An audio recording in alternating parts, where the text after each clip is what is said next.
Good afternoon. This is the regular board meeting of the Board of Directors of the East Bay Regional Park District.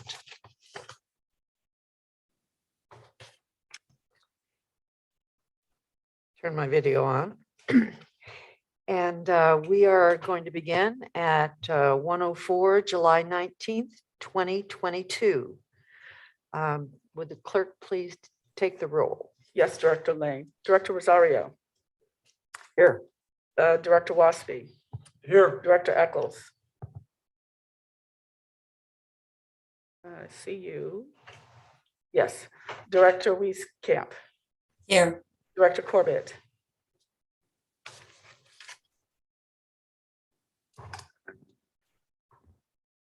Okay. Here. See her. Director President Coffey. Here, except for my voice. Pardon me. Director Lane. Here. General Manager Landreth. Present. Deputy General Manager Alvarez. Present. Assistant General Counsel Sater. Here. Assistant General Manager Cook.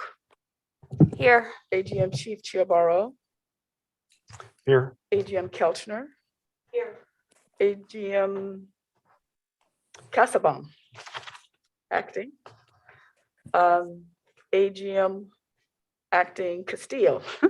Here. CFO AGM Ocker. Present. And Director Corbett. Here. There we go, all present. All right. Thank you very much. At this time, I would like you to join Director Waspy and the Pledge of Allegiance. Please stand.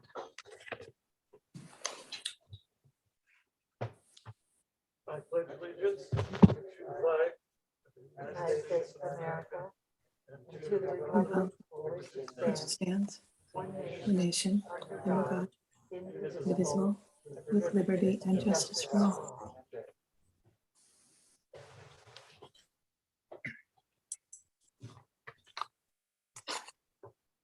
Thank you very much. And then I would like to comment that the East Bay Regional Park District headquarters is located within the Huichin territory on the land of the Ohlone Choyenko speaking people who have continuously lived in this land since time immemorial. The boundaries of our district are known as Alameda and Contra Costa County, but they were once the ancient ancestral territory of the Ohlone, Bay Miwok, and Delta Yokut peoples. So today's meeting is held pursuant to the Brown Act as amended by AB 361, and board members and staff may participate via phone and video conferencing. I think next we need to look for the approval of the agenda. So move. All right, it's been moved and seconded. Did the clerk get the people that did that? Yes, All right. President. Yes, Director. All in favor of approval of the agenda, say aye. Aye. Aye. Aye. Opposed? And do we need a roll call on that? Yes, Now we'll just take a roll call. yes. Director Rosario. Aye. Director Lane. Aye. Director Waspy. Aye. Director Eccles. Director Wieskamp. Aye. Director Corbett. Aye. President Coffey. Aye. Unanimous. Thank you. You're welcome. I always think the verbal is fine, and then I get reminded we're supposed to take a roll call. And so now I'd like to ask the clerk to indicate the ways people can submit public comments to us. Yolanda? Yes, Director Lane, public comments may be submitted in one of three ways: via email directly to me at yburial@ebparks.org, via voicemail at 510-544-2016, leaving a message, and it will be transcribed and given to the board members and be made a part of the public record, or simply by joining the meeting and raising their hands at the appropriate time at the Zoom link that is posted on the agenda. Public comments will not be read at the meeting, but any written emails or transcribed voice messages will be included in the final board packet. All comments and letters received before the deadline of 3 p.m. yesterday have been distributed to the board and will not be read at the meeting. There were also some public comments that were received late last night and this morning, and I have sent them to the board. However, they may not have had an opportunity to read them yet, but they do have them in their emails, and I do have them as hard copies. Thank you. Do any board members have any questions about the meeting procedures today? Madam Clerk, do we have any public comments first on items not on the agenda? Excuse me, we did receive several public comments, and I'm looking here and I see that Ross Mitchell has his hand raised. And let me see if I see anybody else. There was a Magnolia. I saw her, but I don't see her hands raised. So let's start with Ross, Beth Zotter, and Magnolia. So Ross, you have 3 minutes. Thank you, Yolanda. Hello, District Board of Directors. I appreciate having me here today. My name is Ross Mitchell. I am the president of AFSCME Local 2428, representing the district employees. I wanted to discuss with you some changes in the district's telecommuting policy. The district management noticed AFSCME that they intended to sunset our current telecommute program. We're really disappointed that the district has made that decision after less than a year from implementing our current program. When we negotiated that agreement, we were given assurances the district would give the program a chance to work. However, they have chosen to sunset that program without any discussion with the union and without providing any data regarding any issues regarding productivity or otherwise arising from our current telecommute program. The district has presented us with a new proposal, but in that proposal, they asked the union to bargain away our rights. They create arbitrary caps on telecommuting, and the whole policy undermines the district's efforts at reducing our environmental impacts and will hinder the district in attracting and retaining the best workforce. I'm here to ask that the board of directors instruct district management to bargain in good faith around this proposal and seek to utilize telecommuting to the fullest extent possible to help the district fulfill their mission. Thank you. All right, thank you very much. And as soon as you can meet with management, that would be a good way to proceed. Do we have another public comment? Yes, we have Magnolia Morris and then Beth Zotter. Okay. You have 3 minutes, Magnolia. Okay, thank you. Hello, Board of Directors. My name is Magnolia Morris, and I am a member of the AFSCME 2428 union. No one asked me to speak today, but I did also want to comment on the proposed changes to the telecommute policy and emphasize what Ross mentioned, that some of the changes seem very arbitrary and not necessarily based on the productivity that we're able to accomplish with working remotely some of the time and in person some of the time. And I would also want to second Ross's encouragement that we have fair and open communication and to try and reach an actual good agreement for that. That doesn't seem so arbitrary. So thank you for your time. All right, thank you very much. You do need to meet indeed. Next. Beth Zotter, 3 minutes, please. Hi, board members. Thank you for allowing me to voice my public comment today. I am an Albany resident who loves nature and especially the beach. For the last 8 years, I've avoided Albany Beach because of the overwhelming presence of unleashed dogs. The very first time I visited, a dog chased and tackled my small child while he was running across the sand. He got scared and we left. After the renovation, we went back to have a sunset picnic. Within just a few minutes, a large off-leash dog came up and defecated right in front of my blanket. So people like me are not as visible or vocal as dog owners, and because we usually just stay away, I believe my feelings represent those of many would-be visitors. Albany Beach currently functions as an off-leash dog run, and my recent visit found no signage indicating a leash law even exists, making enforcement impossible. The Park District has an obligation to make this special piece of land accessible to all East Bay residents and to enforce its rules, especially after the recent investment of public funds. The recent renovation should benefit all of us, but the beach is still serving dog owners to the exclusion of many others. Thank you. Thank you. Thank you very much for coming and speaking to us. Our next speaker, I don't have a name, it's just Ask Me 2428. Hi, it's Meadow Darcy. I'm the Chief Steward of AFSCME Local 2428. I was here to speak today again also on telecommuting. I wanted to ask the district to direct management to be more engaging in this process.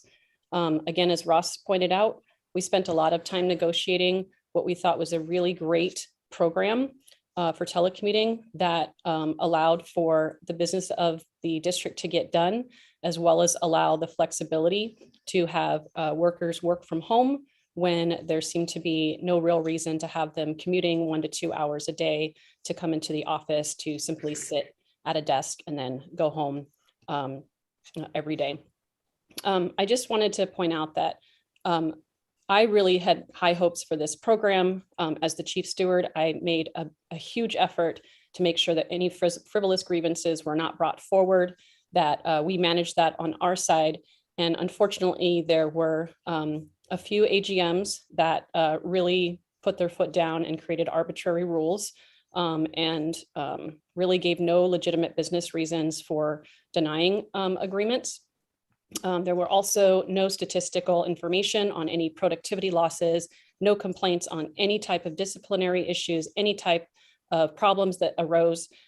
So it came as a real surprise to us that for some reason, the district wanted to sunset the program and create a far more restrictive one.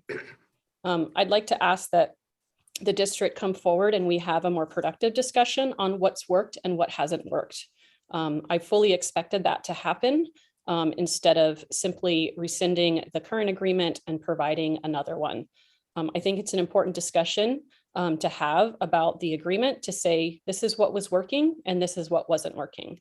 Unfortunately, that didn't happen. And we are now in a place where we are having to meet and confer and pass proposals across the table. I think having an initial discussion would be helpful. Additionally, the timing of this doesn't seem appropriate with COVID. Right now, we are getting, several every single week at different locations. The CDPH just expanded the exposure and close contact definition to be sharing the same airspace. So we are starting to see a lot of people coming down with COVID and a lot of close contacts. So this doesn't really seem to be the time to start bringing people back and putting them all into a building for them to simply put their headphones on and attend meetings all day. So I just ask that management, that the board direct management to please engage in more fruitful discussions and really talk about what worked and what hasn't so that we can really address the issues at hand. Thank you. Thank you. Thank you. Yes, indeed. You do need to be sitting down and meeting. Do we Okay. have another? Yes, we have 3 comment? so far. We have I'm going to read them. K.O. Maker, followed by Drake Herbert and Carolyn Creso. I can't say your last name. So K.O. Maker, you have 3 minutes, please. Hi, thank you. Excuse me. Thank you, supervisors, for giving me a chance to say something. I'm a beekeeper and I tend wild bees as well. And I'm hearing that I don't like ivy myself, but I don't think using one of those lifetime poisons on our watershed is good for our soil. The bacteria and the fungi and even the viruses in the soil protect the bees from foul brood, and they protect the plants so that the bees have fodder. People contract these toxins into their homes. I'm just very concerned. We're trying to find mycological solutions to getting rid of dead wood, and we've had some of success with the Bay Area Applied Mycology. I'm working with all groups to help support the bees, and in these times of climate change, we need moisture in the soil, and that's held by bacteria, fungus, and virus. So I hope you can find another way to rid yourselves of the ivy. Maybe a little sweat equity would help. And I also would like to support the union people. I'm not a union person, but I want to support the people that want to continue to do remote work because of the COVID and because it does have an effect on the pollution in the air and the traffic on the highway. And I really think people can get more done in the field than they can in the commute lane. So thank you very much for your time. And I hope you find a new solution to removing ivy besides toxic poisons. Thank you very much. Thank you. Drake Herbert or Hebert? Thank you. Yes, Hebert, Hebert, either of those works. Right. Hello, my name is Drake Hebert, and I work as a planner for the Park District. I'm also a member of the union. Thank you for allowing me to speak on the Park District's telework policy today. First, I would like to say that I applaud the Park District's commitment to slowing the spread of COVID. We are one of the few employers I know that still requires workers to mask while in the office. Most public and private agencies that I've heard of have removed the mask mandate. This is an acknowledgement that the COVID pandemic is not over, despite the fact that nearly everyone seems to have stopped talking about the spread of COVID. In reality, COVID is not over. Since May, the United States has averaged just over 100,000 cases per day. In July, the cases have increased to about 130,000 cases per day. This is well above the case count for much of the time when Park District employees were working exclusively from home. Looking at the current case count and the arrival of yet another new variant, this seems to be a time to start reducing the time spent in the office, not increasing it. Requiring employees to increase time in the office, including having everyone in the office on the same day, but still requiring everyone to wear masks, sends mixed messages. One that plays lip service to preventing the spread of disease that will just lead to an increase of staff infections and missed work days and a loss of employee productivity. Please reconsider this policy of increased in-office time when our current policy has been working so well. Thank you very much, Drake. Thank you, Drake. Thank you. Carolyn, you have 3 minutes.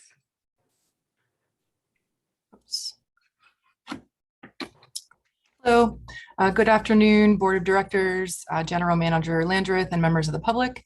My name is Carolyn Crisso, and I'm a park ranger and an AFSCME 2428 member.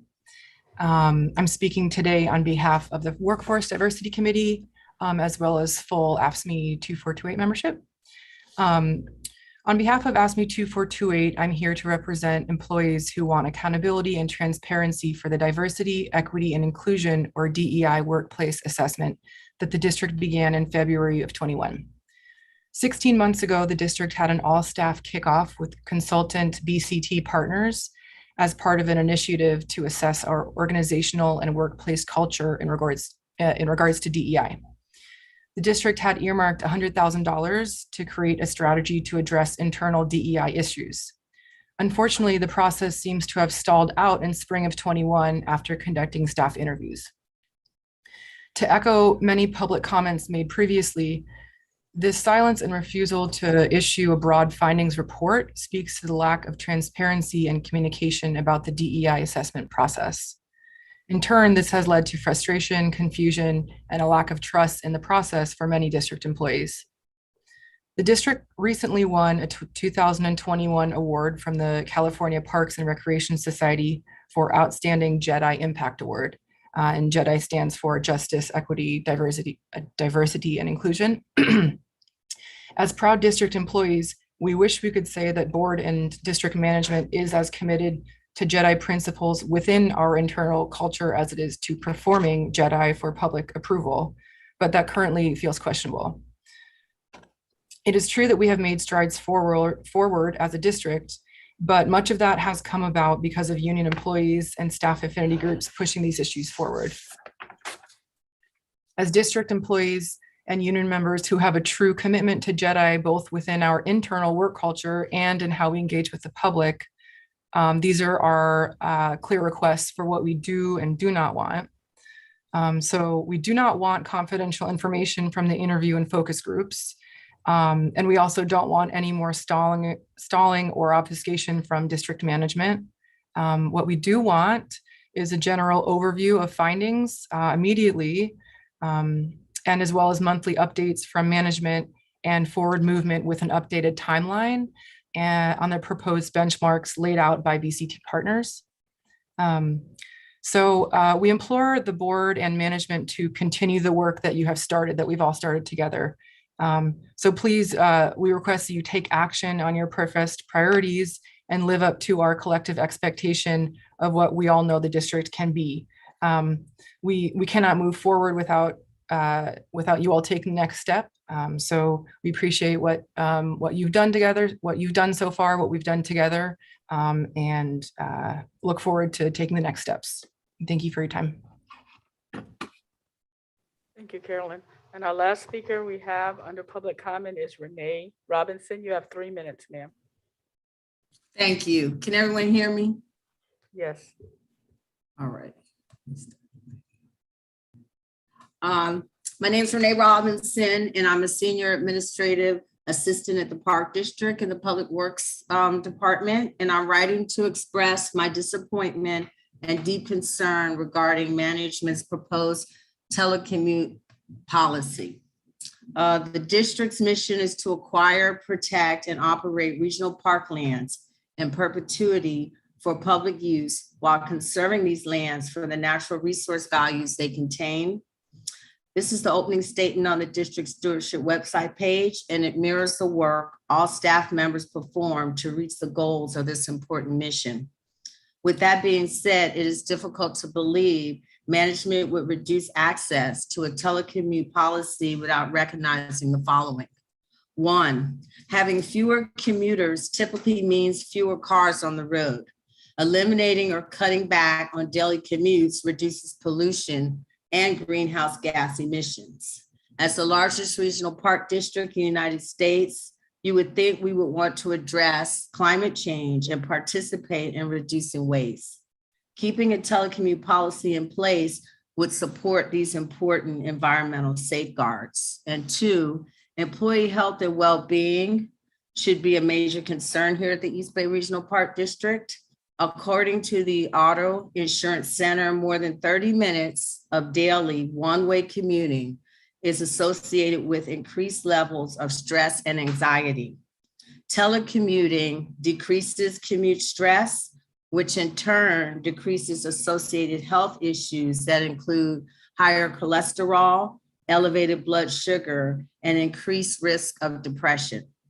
In closing, I'd like to say that AFSCME appreciates the praises received from management on how staff continued with the district's mission when telecommuting was required.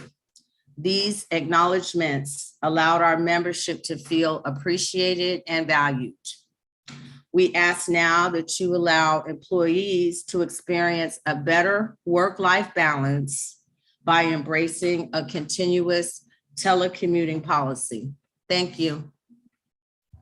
Thank you. Director Lane, that is the last public commenter. All right. Thank you all very much. And the next public comments that we'll receive will be on specific items on our agenda. So turning to the next item on the agenda, the business before the board is the consent calendar.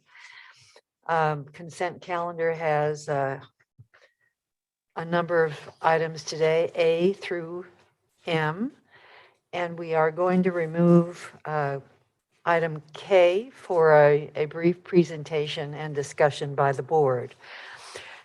Do the board members have any other items on consent on which they'd like to make a comment or have a question?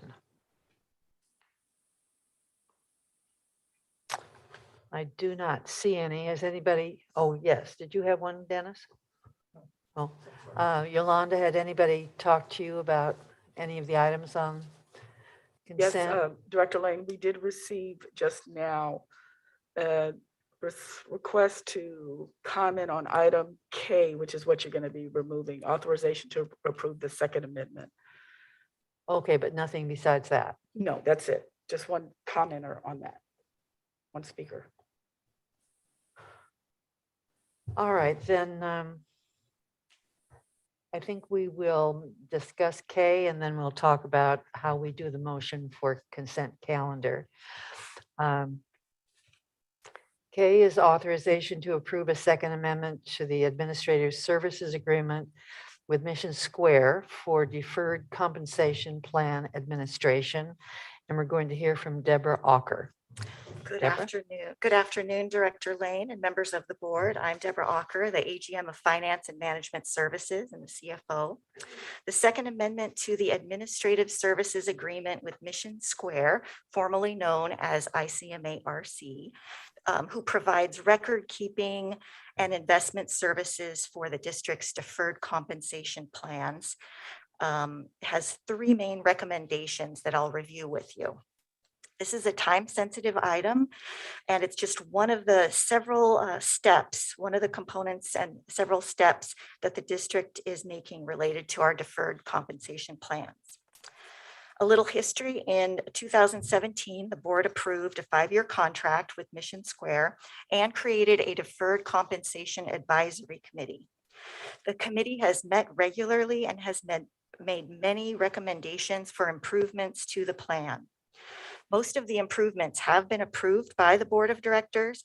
However, there was a period in which the determination of who was the authorized fiduciary or decision maker was not clear, and staff had authorized some recommendations of the advisory committee without board approval. So today we're here to bring these items to the board. We have since confirmed that the board of directors is the plan fiduciary, so that's an appropriate action. And we're in the process of bringing some of these actions forward for either ratification or for further discussion by the board of directors.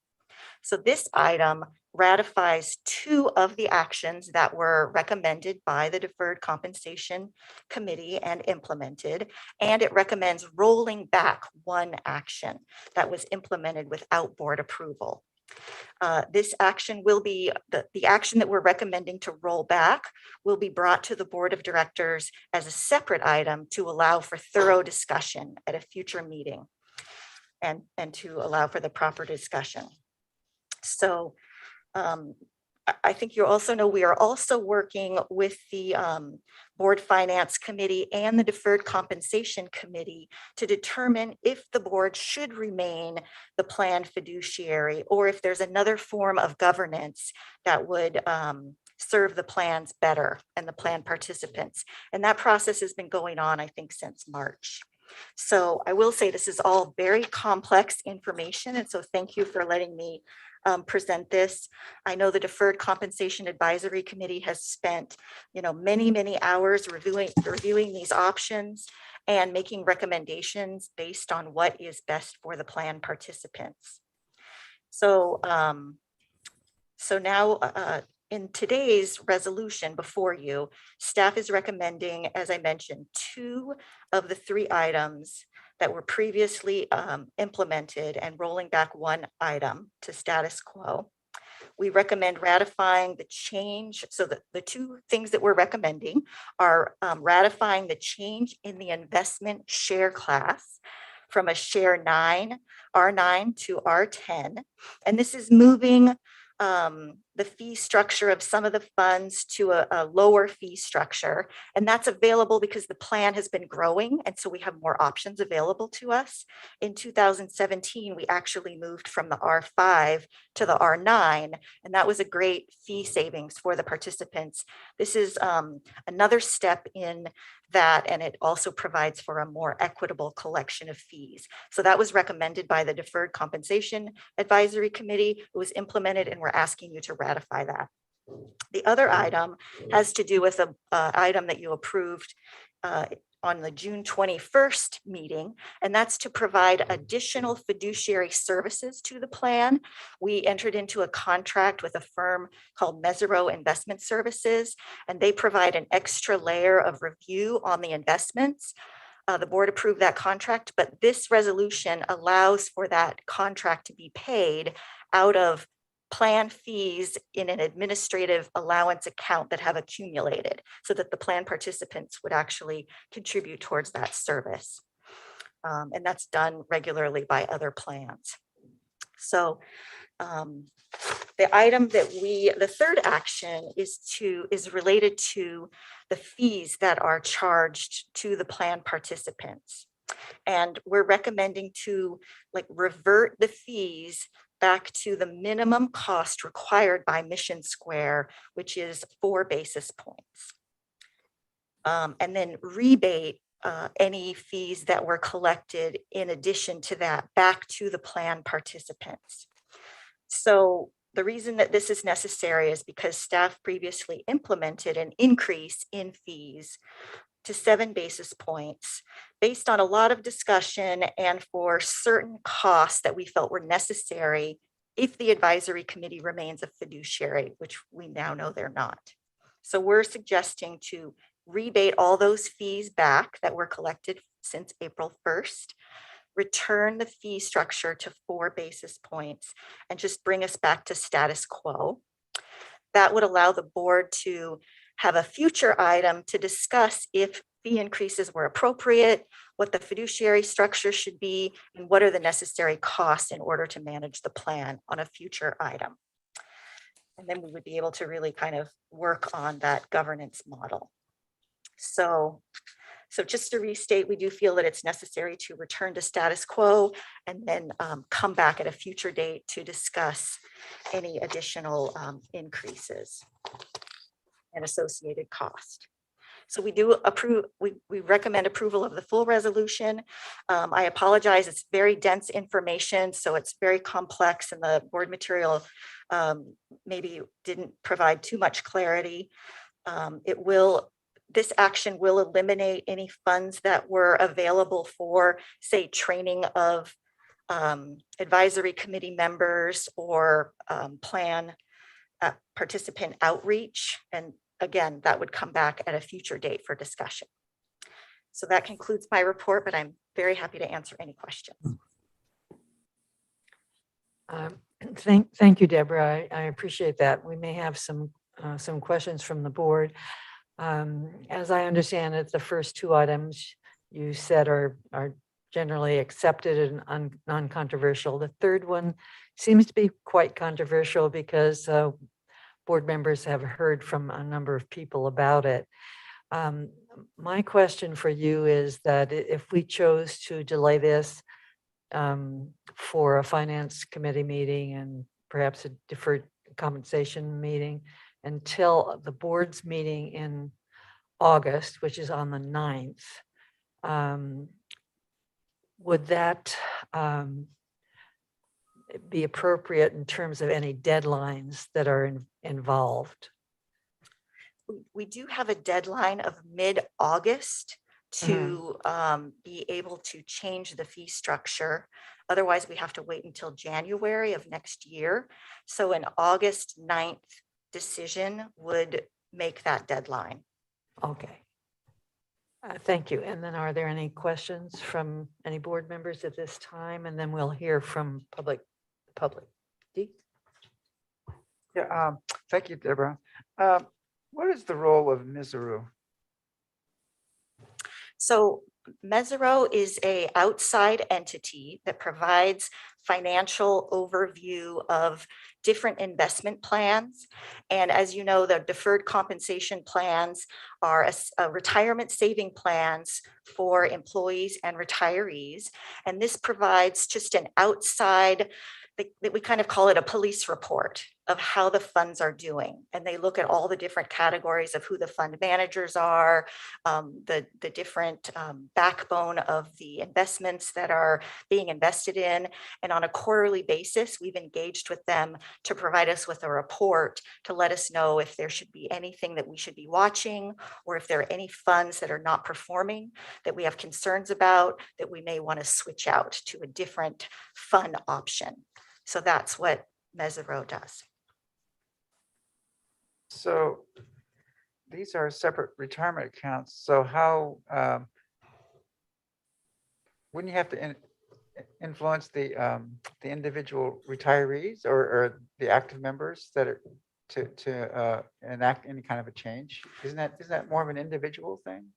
The plan, so the plan is separate employees and choose to invest in the plan. And the district, as the fiduciary, wants to have this kind of extra oversight. And it would not, so it would be the situation where if a investment, one on the standard lineup was not performing, we would recommend removing it from the standard lineup. There's a standard letter. This is pretty this happens all the time with plans. And there's a letter that goes out that says, we're going to transition your funds to another fund. And then the investor has the option to move it after that on their own. They have the option to move things around after that notice comes. But so we wouldn't be moving, we would just change the standard lineup if that was necessary, which we've received one quarterly report from Mesero, and we haven't had any on watch. So we're thankful. Yeah, now that you mentioned, now I recall seeing some of those during my plan. So, okay, I think I'm clear on that. Thank you.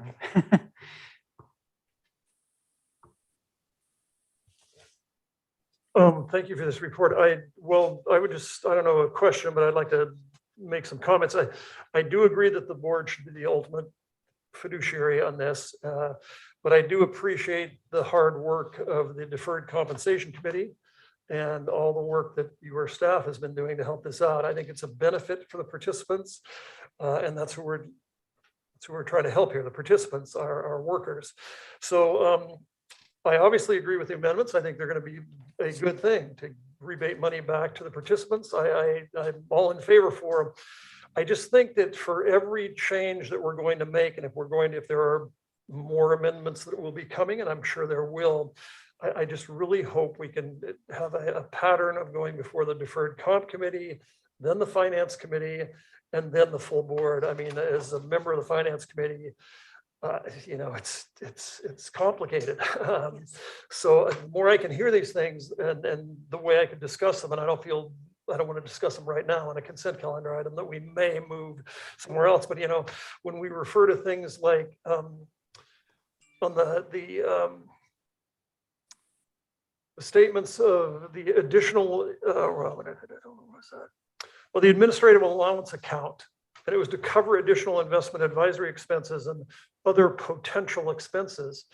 Not now, but I really would like to work that out. What is what's the other potential expense? Or what is the exposure, or what is the benefit of that? Or is that a fund that we need? And there were being proposed a number of things, which even as a member of the Finance Committee, I'm not convinced I'm there yet to make a decision on this. So, you know, I would recommend I appreciate all this is happening. I think it's going to be nothing but for the good of the employees that are participating in this.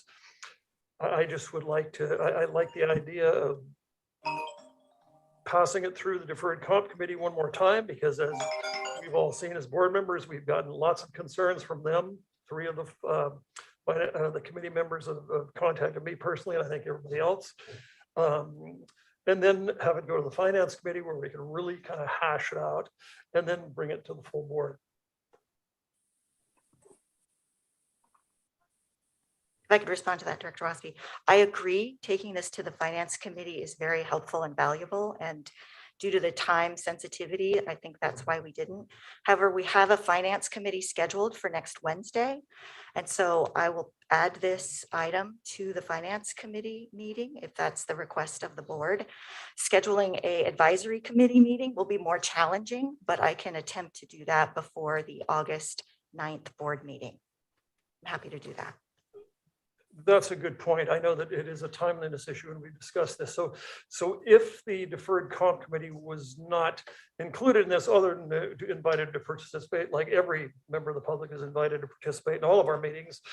You know, I think I asked you, and maybe you can say for everybody else, what's the worst could happen? If we did this, I'm of the understanding, and if something, I can't believe anybody wouldn't be in favor of this, but if something catastrophic did happen, or even something minor happened that we wouldn't want to change, we do have the ability to change this arrangement with Mesro quarterly, biannually, annually, or what So is the? before you is a second amendment, and the plan does allow for future amendments. Like I said, they have a time schedule, and so if you provide them with an amendment, they can implement it likely in the next quarter or the next 6 months, depending on their schedule. So there is an opportunity for future amendments to the plan, which could include a fee increase to cover necessary costs. Yes. Great, thank you very much. Thank you. Are there any other comments or questions? Yes, Director Eccles. Yeah, so first of all, I think that, first of all, I agree with Dennis that we should have a practice of things first going through the deferred comp committee, recommending to the finance committee, and then coming here so that things are fully vetted. And after all, we do have an advisory committee with a lot of expertise, and so we should value that. So that's one thing. But then the second thing is, it feels to me that we're putting the cart before the horse to some extent, because we're saying we need to do this right now, change the basis points, but we haven't yet made a decision on what the final structure for the fiduciary is going to look like. So it feels premature to me because, you know, the deferred comp committee could still have a role. We haven't made a decision on that. And so, you know, we may need money for training and education and outreach, and or, you know, someone's going to need that money. So I'm not totally clear on why this has to be done. I mean, I hear what you're saying, there's a deadline, but why the urgency at this date versus, you know, getting it the next quarter after it's been fully vetted and we've determined what the overall structure ultimately is going to be. Director Eccles, I'll attempt to respond to that, and then I'll look to Rachel Sater representing our legal division. But the first amendment that did increase the fees was not authorized by the board. And so staff is recommending strongly that we try to mend that by approving this second amendment, which would be properly approved by the board. Is that, Rachel, would you like to add? Yeah, that's exactly right. And the amendment that we're asking for approval today will address all the comments that the board members are making so far. There were the deferred comp committee recommended these 3 actions, and staff implemented them at a time when there was not awareness that these items needed to go to the board. 2 of these items can be ratified. The third item, and that's what we're recommending to the board today, the third item is this very complicated question. And it requires a deeper dive by the finance committee, by the board, in order to really look at what's necessary as far as a fee increase. And as Deborah explained, part of the fee increase that was implemented was based on the understanding that the deferred comp committee was the fiduciary. But it's now clear that it is not. So some of the training, for example, that was meant to be part of that, we now realize is not necessary if the board continues as a fiduciary. I might be getting too into the weeds here, but what we're trying to do is roll back a fee increase that happened on our employee retirement plan participants, roll back a fee increase that the board did not authorize. And then allow time for exactly what we're talking about for this matter to potentially return to the deferred comp committee if that's desired. Certainly go to the finance committee and to the board. If the board determines that an fee increase is in order, or there's a interest in changing how the fiduciary, who is the fiduciary, all those things can be done. But in the meantime, it's important that we address these items, these actions that were taken that should have been authorized by the board and were not by mistake. Director Coffey. Yeah, so Elizabeth, again, apologize for my voice. Let me be a little more blunt about it than perhaps staff is wanting to be. We cannot just ratify the fee increase today or just allow it to stay in place because we're collecting those fees unlawfully. There wasn't any authority to us to collect those fees. So we got to fix that by removing that collection immediately. And essentially what we have to do to make it legal is do it over again. And at a minimum, that requires the finance committee to review it and determine their appropriateness, and ultimately the board of directors. I would strongly recommend that it's by starting over again. We also have the committee, the advisory committee, ratify their recommendation to impose the higher fees, and then get it through finance and back to us. So that's why we can't allow the status quo just to happen right now.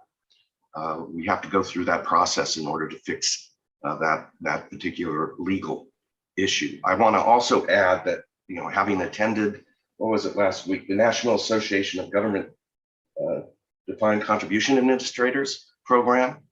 My take from that program was that regardless of whether that committee remains advisory or has a fiduciary role, the education that's needed for these members of that committee will remain.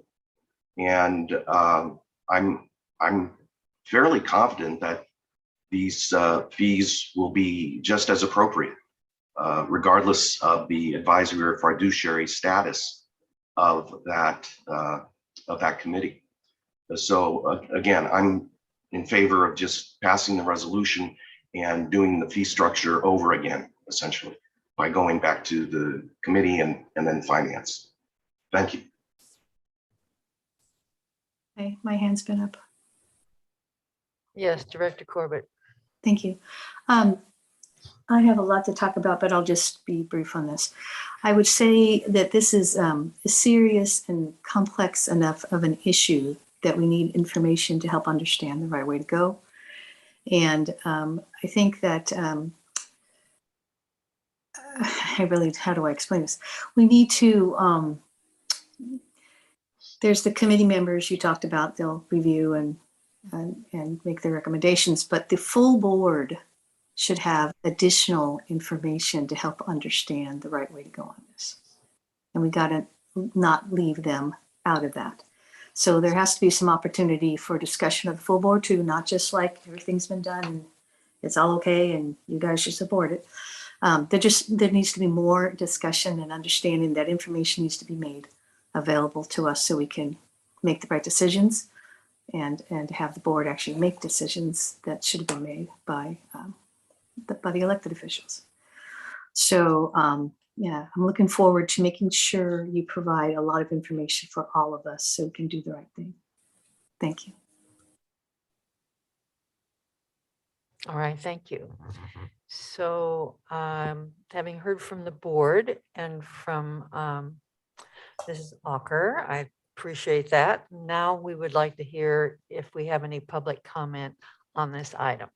Yes, Director Lane. Meadow, Darcy, you have 3 minutes. Thank you. Sorry, I'm just renaming myself. I'm attending today as the committee chair. I'm representing the Deferred Comp Advisory Committee. I'm really disappointed that we are here today. I'm very, very frustrated in spending so much time having to figure out what's going on. The committee was put together and has been meeting on these items for a very long time.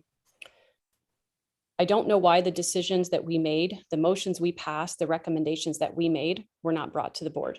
We were under the impression they had, or they were going to whatever authority there was to make those decisions. We were always very clear that we were making recommendations and that staff would bring those to whomever needed to sign the contracts, make the decisions, stamp the documents. Number two, I'm not quite clear why item number 3 has been brought forward here. We did approve item number 1 and 2 under careful thought and discussions that took place over several years. We had these discussions and we decided to hire Mesereau. We decided that Mesereau was best practices to have oversight. And we chose to fund that out of the administrative fees, out of these basis points that are now being eliminated. So what I don't understand is why we have an admin fee account that we decided to put a small fraction of basis points on in order to fund the basic administrative costs of the committee, including participant outreach, education, and oversight, such as Mesereau. We also had a budget for these admin fees. We had a budget and finance committee that determined the budget for these fees and budgeted Mesereau and budgeted outreach activities. We had an outreach committee that also planned activities based on these fees. Any unused fees would be rebated back to the participants. In fact, we all worked together to be very conservative as to not cost a lot of money to the administrative account because it was participant money. But the participants have chosen to have their representatives at this committee to be their voice. Their voice has been made through the committee. We have advocated for the members to have these recommendations go forward. Now, this admin fee account that is going to fund Mesereau and participant outreach and training is now selectively being used to bring forward Mesereau as a recommendation from the Deferred Comp Committee, but is not being brought forward that the recommendation was to keep the additional basis, to keep the full admin account so that we could continue to pay for training and all of these activities. I'm not understanding why this wasn't brought forward to the board, to the Deferred Comp Committee in July. We just had a meeting. I don't understand why this was not brought forward. This deadline of August, I've never heard of that before. That was not brought up. I'm not sure why this wasn't a special meeting for the Deferred Comp Advisory Committee. I don't appreciate things coming forward and being passed off as recommendations that we didn't make. In fact, this is the opposite. Again, this third item is the opposite of what we recommended. It was made clear to me that Deborah was not interested in having the committee be trained. I don't understand that. I think the advisory committee, I think fiduciaries, I think everyone should be trained. The only reason we got at Mesereau was because myself and Deborah Spalding went to the conference that is going to be happening in September and made that recommendation as part of what we learned at that conference. So I'm not understanding why this is coming forward. I want to be clear. I know that District Council Sater had mentioned that we recommended all 3 of these items. That is false. We did not recommend the 3rd item. You can approve this here. You all can decide to approve the basis points as they are. Wasn't brought before the board, I'm sorry, but neither was Mesereau. And then Mesereau got brought before the board and Mesereau was approved. So these basis points were already reviewed by the committee and recommended. They can come forward here and you all can approve them. There is no rush for August. We can always choose to rebate the fees at any time. So we already have a budget. I suggest we go with the recommendations of the committee. And please, I ask this not keep coming to the board of directors with no notice to the Deferred Comp Advisory Committee. Thank you. Thank you. That's the last speaker on that item or any item. Okay, thank you, Meadow. I believe it's before the board now. I see that we would have 2 options. One is to pass this resolution as presented to us today. Another is to defer the resolution, ask that it be reviewed by the Finance Committee, looking at the recommendations of the DCC, which have been made, and come to the board on August 9th. So those are the two possibilities I see, and I am willing to entertain a motion.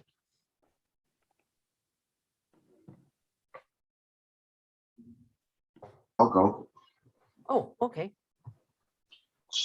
So based on the recommendation of legal counsel, I will move that we approve the resolution as presented and that the administrative fee issue be done over again, going back to the committee and to our finance committee and then coming back to us. All ASAP. Would this include an opportunity to make sure that the full board has a chance to understand all these serious issues? We have to. It will be our fiduciary obligation. Yeah, I just want to make a point of that. Thank you. All right, do I hear a second? Second. A second from Corbett. From Director Corbett. All right, discussion, Dee?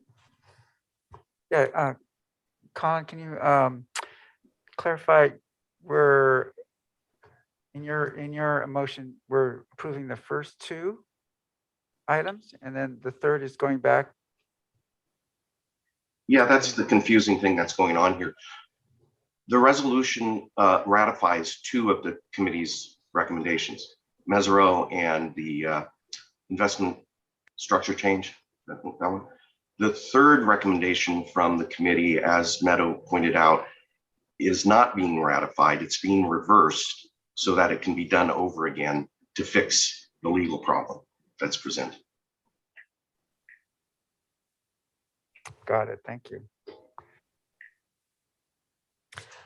So I'd like to clarify that as well. So you want to pass this resolution with the understanding that the third item, which is the percentage, would go to Finance Committee and possibly be changed and then brought back to us as soon as possible. Is that what Yes. you're saying? That's what the resolution will do. So I believe. For final review. Elizabeth? Wait, okay. I could be wrong, but what I was understanding is that this would revert the fees. Well, okay, let me just put it differently. What would be the problem with approving 1 and 2 today and then allowing number 3 to go to the Finance Committee next week and come back to the board August 9th, rather than just going ahead and doing including number 3 in the resolution today? We would still meet the mid-August deadline, but we would have more time to vet it and really understand what it is that we're voting on. We would be ratifying illegality. Well, we're not ratifying anything, right? If you leave those fees in place by changing this resolution, you will be ratifying the continued unauthorized collection of those fees. If I may. Yeah, Rachel, would you Yes. comment on that, please? Yeah, sure. So the resolution currently would ratify the first 2 actions and would roll back the third, the fee increase that took effect and that was never authorized by the board, the fee increase that needs to be authorized by the board. So we do recommend that the board move forward with this today because currently fees are being collected without the board's authority. Increased fees are being collected without the board's authority. So we do recommend that the entire resolution be passed and then that this particular item, the question of increasing the fees, can be brought forward separately at another board meeting. But we are recommending that by this resolution, we return that item to the status quo. Okay, yeah, I understand. I guess my point really was that if we took that up at the next meeting, we would still meet the middle of August deadline. And so that, we have to give them a decision by the middle of August so that they meet the deadline to make the change. So it wouldn't actually enable any more fees to be taken out by postponing it and understanding what it is that we're voting on, as between voting today and voting on August 9th. Well, when I offered the two options, what I understood was that if we delayed it, it could go to finance. The third item could be corrected to where DCC and finance would like it to be, and a simpler resolution could come to us August 9th. So I see it differently as a different approach. So right now we have a motion and a second to adopt the resolution as presented to us now. Director Lane, I believe Assistant Counsel has something to say. Oh, yes. That's fine. We can proceed. Okay. Is that all right? Okay, so we have that motion before us now, and I'll ask the clerk to do a roll call on that motion, assuming it's clear to everyone. Okay. Okay.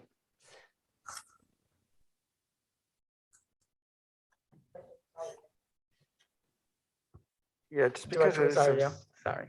Director just because Corbett. it's so Oh, I'm sorry. confusing. I'm gonna vote no. Did we have a motion already? Yeah, The motion is the resolution as presented to us.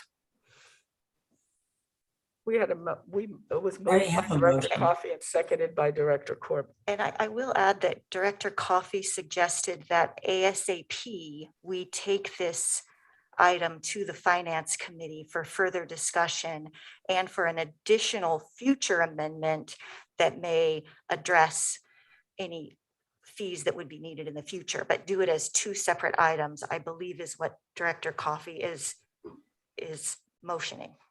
We need to make sure we have a very thorough statement of what this motion is we're going to vote on, please. Well, I think we have the motion with comments from Director Coffey. And just repeat it before we vote on it. Repeat it before we vote. Okay. So we all understand. I will do that. Oh, The motion, okay, if you want to repeat it, but we are starting the count, and so go ahead. Director Coffey, give us your motion again. the motion again is to approve the resolution as presented, with the understanding that the administrative fee structure issue will be returned to at a minimum, the Finance Committee. I believe, however, there should be a strong attempt to get the Deferred Comp Committee also to ratify its recommendation to the Finance Committee. And that occur and the issue come back to this board for a thorough discussion and background as soon as possible. Thank you. Okay, and you had a second for that, Director Corbett? Yes. Yes. That. Okay, so Yolanda, would you continue with a vote on this motion in second, please? Yes, Director Rosario, are we still a no? Yes. Director Corbett, Aye. Director Eccles, Oh, no? Director Wieskamp, Aye. Director Lang, No. Director Waspy, No. and President Coffey. Aye. Aye, we have 1, 2, 3, 3 ayes and 1, 2, 3, 4 noes. Didn't pass. All right, so the motion passes, and Failed. I think the Failed. The motion failed. Did not Failed. pass. motion Yeah. The motion failed. Yeah, President Coffey was aye, President Corbett was aye, and Director Wieskamp was aye.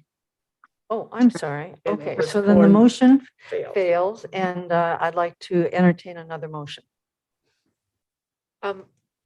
May I speak to that quickly? Sure. We would recommend given that the board has not approved this motion, that we not attempt to ratify part of this, that we instead bring the whole thing forward at a future meeting when we can provide more clarity, rather than trying to splice this, if that is a All right, direction. so do you have a suggestion for a motion then? It Not would doing be, much. yeah, we'd be done with this item. So We we would bring need, it back at the I August. see. meeting. Okay, so you don't feel it's necessary that we have another motion? We think it'd be better if we did not. It would. All right. Okay, so we're having a very full consent calendar discussion today. And the consent calendar, with the exception of item K, is now before the board. So moved. May I have a motion? So moved. Helen's Director moving. Corbett? Okay. And a second? I'll second. We're gonna do Director Rosario. the ro- So will the clerk please Yes. do the roll? Yes, Director Lane. Director Rosario, Aye. Director Corbett, Aye. Director Eccles, Aye. Director Wieskamp, Aye. Director Lane, Aye. Director Waspy, Aye. and President Coffee. aye. Unanimous. Praise the Lord. Well, thank you all very much. So let us move to the next item, which is our operations division. We are going to talk about beekeeping permit program for the East Bay Regional Park District. Tiffany Margalucci. Good afternoon, Board of Directors. Can everybody hear me? Great. I didn't want to be like that one type of bee that you can't hear very well. It's the mumblebee. So I just wanted to make sure you could hear me, and I'm going to share my screen. Thank you. Okay. One moment. All right, that's not me. Bear with me here. Be patient. Let's see. Thank you. There we go. This one, bees. Yeah, perfect. Okay, super. And now I'm going to do the share screen again.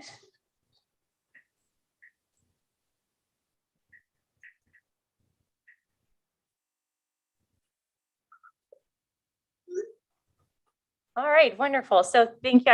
I'm Tiffany Margalisi. I'm the acting chief for interpretation and recreation, and giving this item as part of business services manager, my home role. So I'll be talking about apiary permits, beekeepers, and this is a longstanding practice, informal practice here at the Park District that we're looking to move forward and formalize and have a more formal program. And let's see, my slide won't advance. Yeah.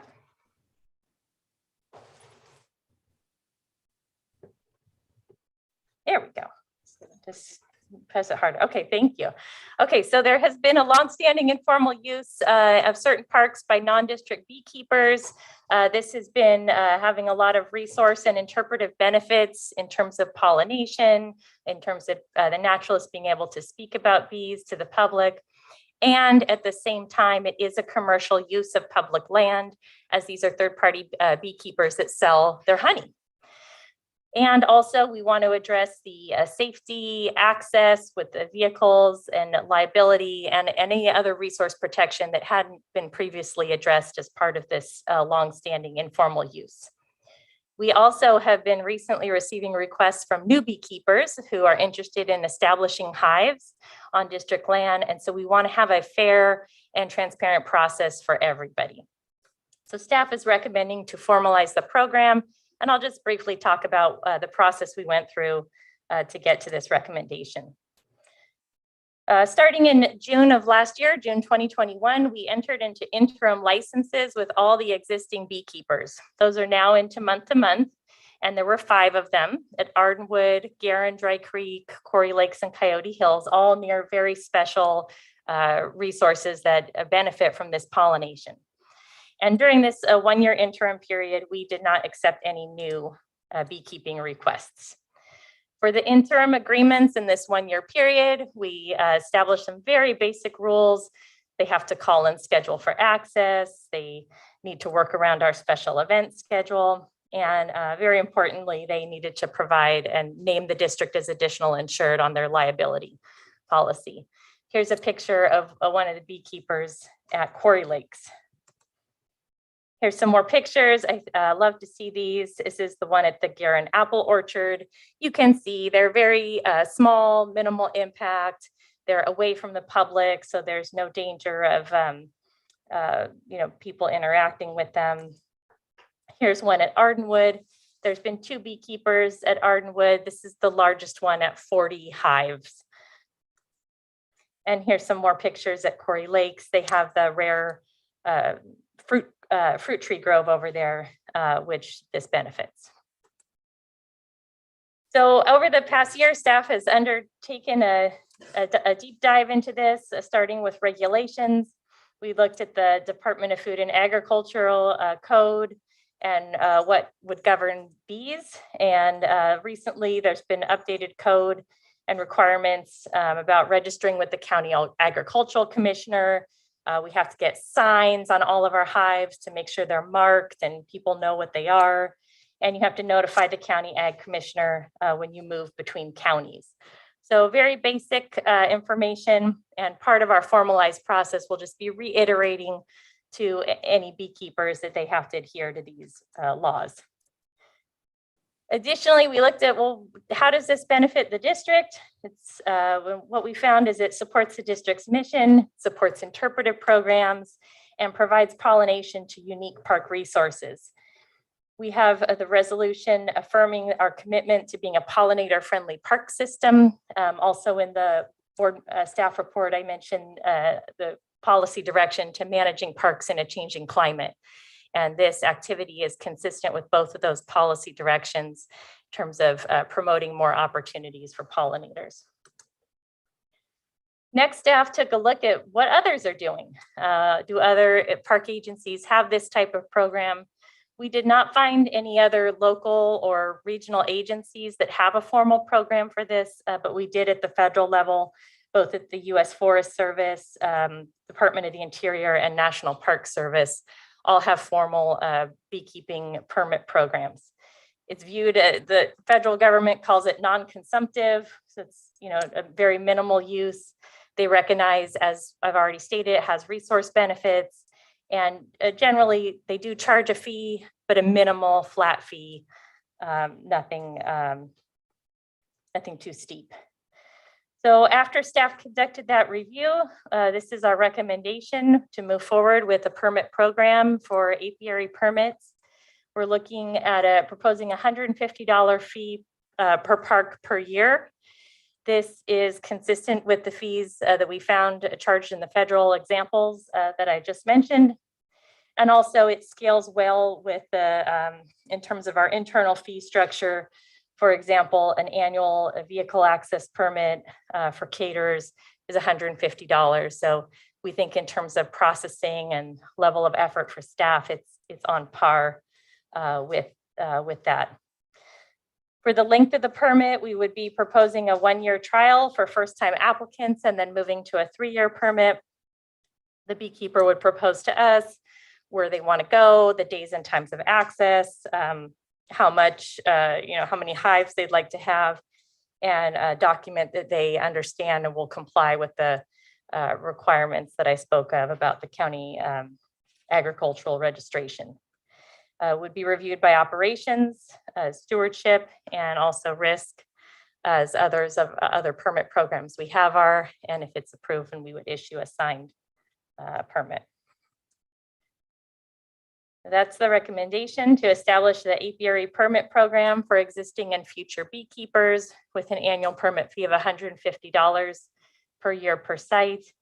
And then moving forward, it would be updated from time to time as with our other permit programs, and the fee would be updated through the annual fees and charges fee schedule process.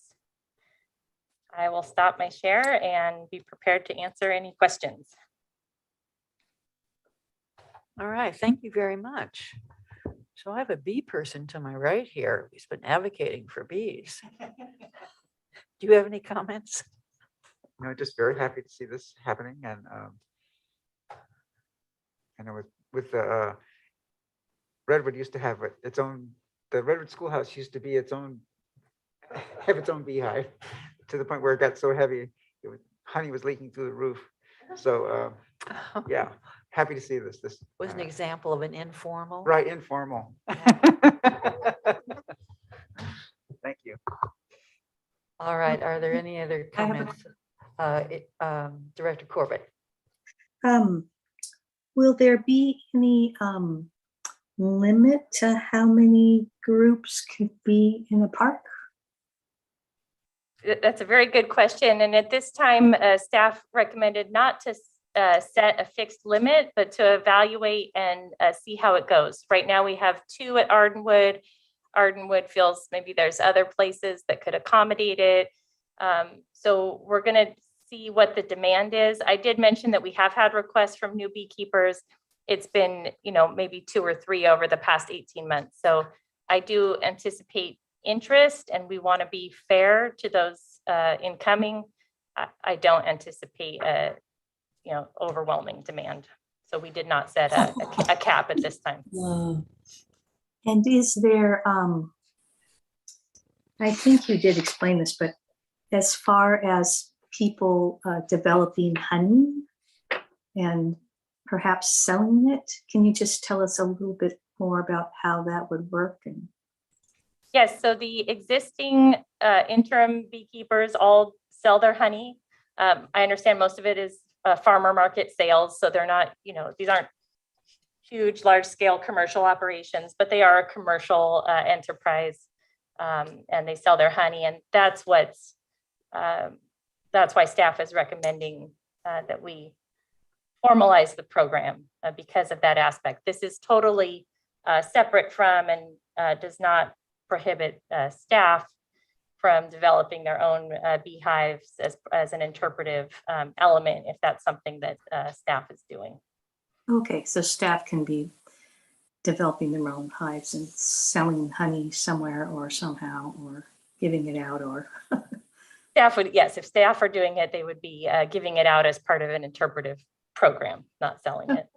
Correct. This is fabulous, by the way. So exciting to know we can develop honey and take care of the bees. They're very, very important to the plants in the future. Thank you. And to our nature. Thank you. I'll make the motion. Okay, are there any other comments?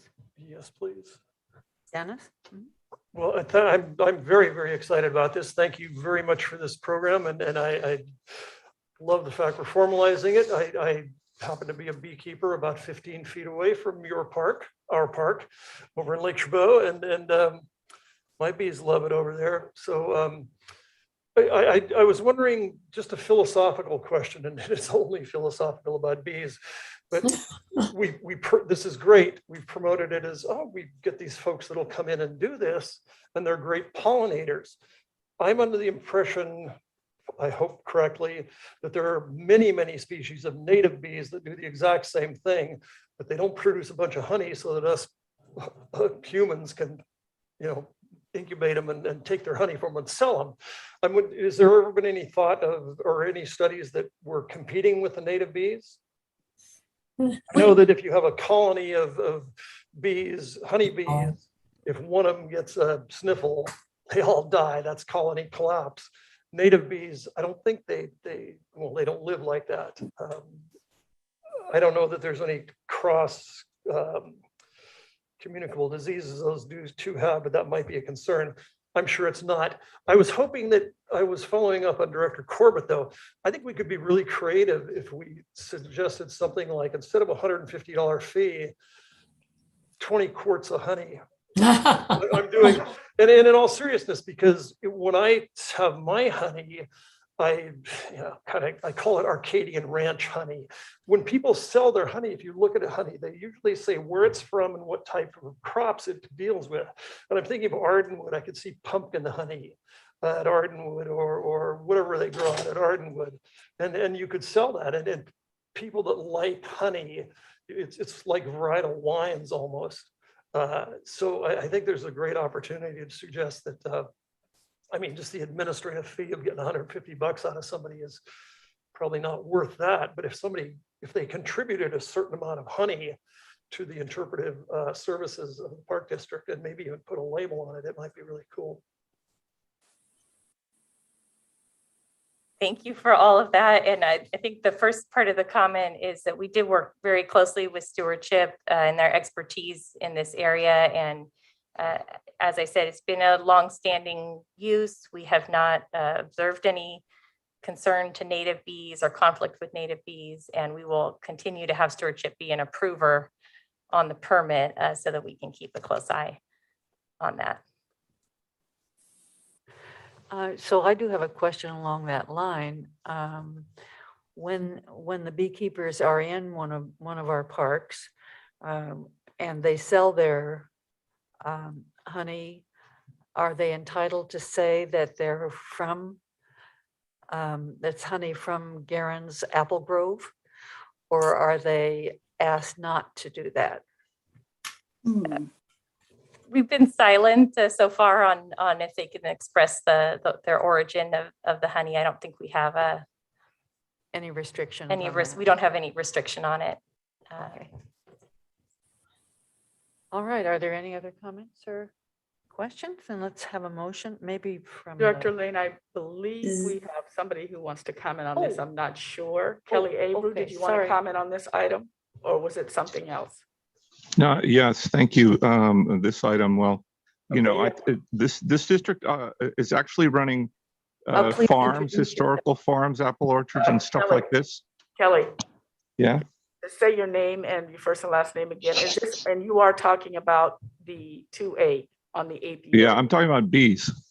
Okay, just want to make sure. And Kelly Abreu, so if the district's running farms and apple orchards and things like that, then it is an interesting idea to go out there and somehow get some honey, some product somehow, and have people, you know, dressed up in uniforms selling the product to you know, you got the customers walking in the door. You could put nice labels on them. You could sell them the product, and that would be, I'm sure, very. And you could be charging the markup for the provenance of the product. And it's interesting how this thing is working. I went out and looked this up. You know, other people who use bees pay the beekeepers about $180 a year or whatever to come in and pollinate their crops if they're an almond orchard. And that's, you know, a lot of money. It changes hands, and it goes the opposite direction. It goes from the farmers to the beekeepers. And finally, on a political note, you know, it seems like this district is starting to put in some rules for beekeeping. The city of Fremont has rules for urban agriculture and the keeping of livestock in residentially zoned areas, stuff like that. And their politicians directed them, passed a vote a year ago, literally a year ago, to go back and review these things. And you know what staff did? Nothing. It's been a year. They've done nothing. That's how slow or unresponsive, you know, staff is to political direction. And it's a very bad thing. I hope this district doesn't, the Park District doesn't fall into the same trap where staff ignores direction from the board. Thanks. Kelly. Are there any other public comments? Director Lane, Yes. this is Ann Wieskamp. Oh, My okay. video isn't coming up. Laura? Okay. I wanted to comment that in the past, I knew a beekeeper from Ardenwood, and an adjacent neighbor where I live was having problem with suddenly a huge nest was there. They thought it was wasp, and this beekeeper was kind enough to come out, discovered it was bees, and took care of them. And it took him several hours and did it just to help the homeowner. And obviously he got the bees too, but it was a lot of work. So I think there's a lot of benefits to having them. And right now I've had to give up part of my yard watering, but I'm careful to keep the things that the bees are attracted to and the hummingbirds, because it's really tough times right now for all those species. And I think this is something that's good for the district, and people love honey. What's wrong with having our name attached somehow or other to something that's that good and the people of it? Okay, thank you. I'm sure Ardenwood honey is delicious. All right, not having any more public comments nor seeing any other hands, I'd like to entertain a motion. And move approval. I'd like to make the motion. Okay, who moved? Yeah, I'd like to recommend that staff recommends continuing to have the non-district beekeepers in the park district. So, Okay, and a second? I'll second. Okay, second from Wieskamp. All right, would you take a roll, please? That's Director Lane. President Coffee, Aye. Director Waspy, Aye. Director Lane, Aye. Director Wieskamp, Aye. Director Corbett, Aye. Director Eccles, Aye. Director Rosario. aye. Unanimously approved. Okay, thank you very much. It's 2:30. Shall we take a short stretch? We can if you'd like. Let's have an 8-minute stretch. 8 minutes. 8 minutes stretch. 8 minutes. And then we will have our last item from general manager's comments. Okay, thank you. 2:36. Look. Waspy.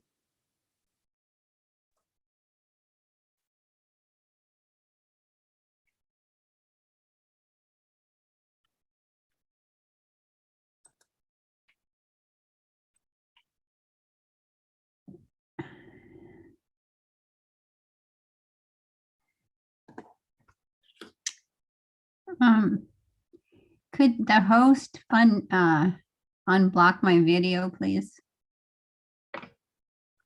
Okay, good. Thank you. All right, can I say welcome back? Welcome back.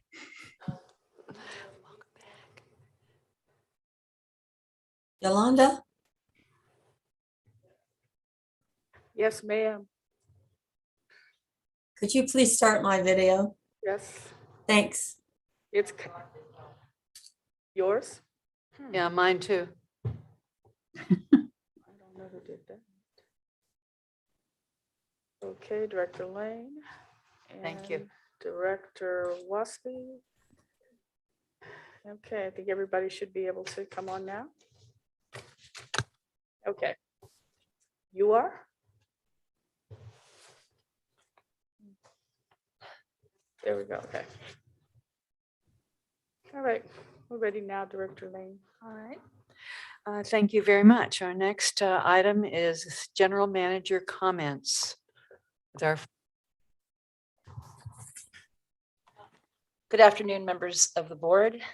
I have been asked before I give you my presentation to give you a little bit of an update of local fires and kind of what's going on in our area with that. So if you'll let me indulge you, since I'm kind of going to give you a snapshot of last month between like June 18th and July 15th.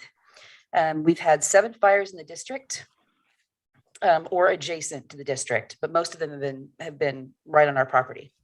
So we've had one at Miller Knox, which was 50 by 100 feet. We've had the Carquinez fire, or the Scenic fire, which was approximately 140 acres. That was all on our property. We've had the Canyon fire, otherwise known as the Pleasanton Ridge fire, which was a total of 73 acres when it was all said and done. 14 of those acres were actually on district property. We also had a fire at Black Diamond Mines in the Land Bank area, or just off of Kirker Pass. That was 90 acres, and that was all on our property. And I wanted, just as a note, those last 3 fires I mentioned were all on the same day. So that was fun. And then we had a fire at Point Pinole, which was 3 acres, and that turned out to be, we think, well, we know what was burning. What was burning was a bunch of wires that had been, we believe, stolen, and they were being burned to get the plastic coating off of them for sale or for recycling later.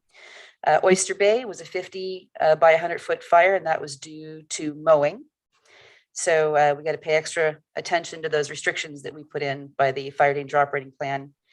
And then lastly, on 4th of July, we had a 2 by 2 foot fire just off of Redwood Road near Pinehurst. So right now, kind of the state of the fire service world is that to date, and I'm going to knock on wood, we have not had many large fires except for the 3 that I talked to you about that are within our district. There have been fires in neighboring counties, but the modus of operandi for the fire service this time of year is that we hit everything very hard from the very get-go, and we can dial it back. And that has been keeping the fires relatively low. We do have some fires in the greater California area. Probably the one that has drawn the most attention is the Washburn fire that is in Yosemite. That has burned a little over 4,800 acres and is 58% contained. There in the fire discussion, they are using a little bit of discretion, burning out some of the areas around those 2,000 plus year old growth sequoias, which, by the way, have survived many fires. But we do want to protect them and the undergrowth. So they're being strategic in putting that out. So that's all I have for you with regard to that, unless anybody has any questions.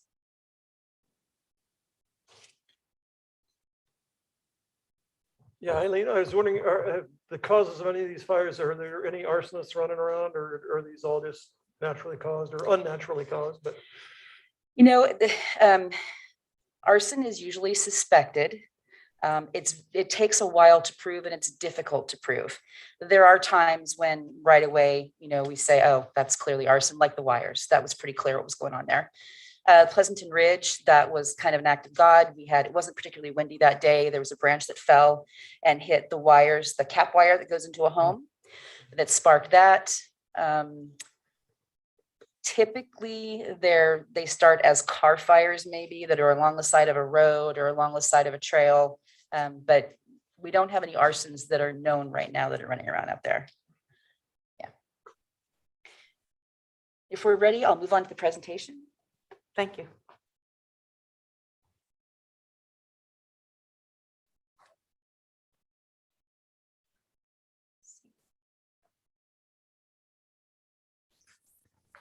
There is my share screen.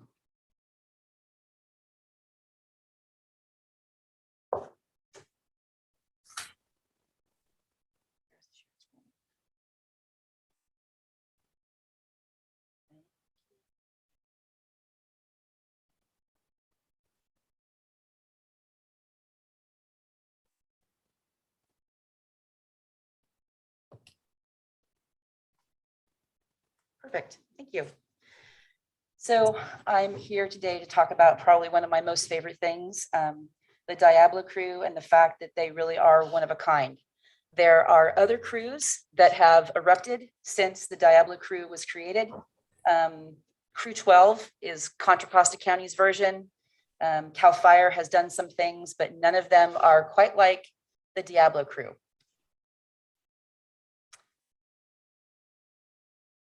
So the need, one of the things that there's a lot of things that made this crew so necessary. There's been a need for a crew of this kind for a very long time. we didn't have kind of all the pieces that we needed to put that together. But we knew that we needed a crew that could come in and be that kind of last piece of the puzzle when it comes to fuels work. So the need was really kind of brought to a point in 2018. I had heard management and other meetings for other reasons talking about the fact that the district really was interested in creating an entry-level position. Even our PSA positions, gate attendants required 6 months of experience doing some sort of customer service. And so we really needed an entry-level position where we could reach out into the communities, pick up the people that maybe just needed a leg up, or didn't know much about the district, but thought they might want to know something about the district and didn't have a skill, maybe like a lifeguard, or weren't a student, that just wanted to become part of the park district. We had been using other crews for a long time. We will continue to use other crews, those being the SCA, Student Conservation Association, or the Civic Corps. The problem with those crews is that they were fairly expensive, and though it was a good thing to do as a park district, we weren't getting the work out of them that we really needed, and it was quite expensive. The other thing is that we had tons of work. So tons of work, meaning like tons of biomass per acre of work. And we knew that this was going to be year-round work for, into the future, because the things that we're treating and that we would be dealing with grow back, right? Additional tool in the toolbox, we have a fire department, we have fuel reduction coordinators. We had one, I believe then, and we have Fire Station 1 crew, but we really needed a crew that was highly specialized and that's all they did. They were dedicated to solely that. Highly specialized and uniquely trained. We are still discovering all of the uses of the crew. And I know that sounds a little crazy, but we've discovered now that bringing them in prior to a contractor coming in, where a contractor would usually be slow to start because they'd have access issues, we can bring the crew in and almost quite like locusts, and there's a picture in here that I can show you, they can make entryways and really make our dollars that we would spend on the contractors go further. So it's a much bigger bang for the buck. And when we have large scale projects or lots of acres, where we would pay a fuel reduction coordinator to go in there and actually mark the trees. And by marking trees, there's certain criteria that each prescription might meet. Like we would say, mark everything that's 12 dBH and less. That's diameter breast height. Right about here, you take a measurement around the circumference of the trunk, and it would be marked for removal or not marked for removal. So they go in, we have a 12-person crew that can go in and they can just mark up and lay out a 10 or 20 acre plot in a day or less. Advanced plant identification. We've tapped into training from stewardship. They've come in and they've taught our crew not only the plants that are a special concern that we are, need to be taking care of and fostering in a particular area, but also plants that are non-native and invasive. So they've got a little bit of an education in that, which has been great. They're also certified Class A and B fallers.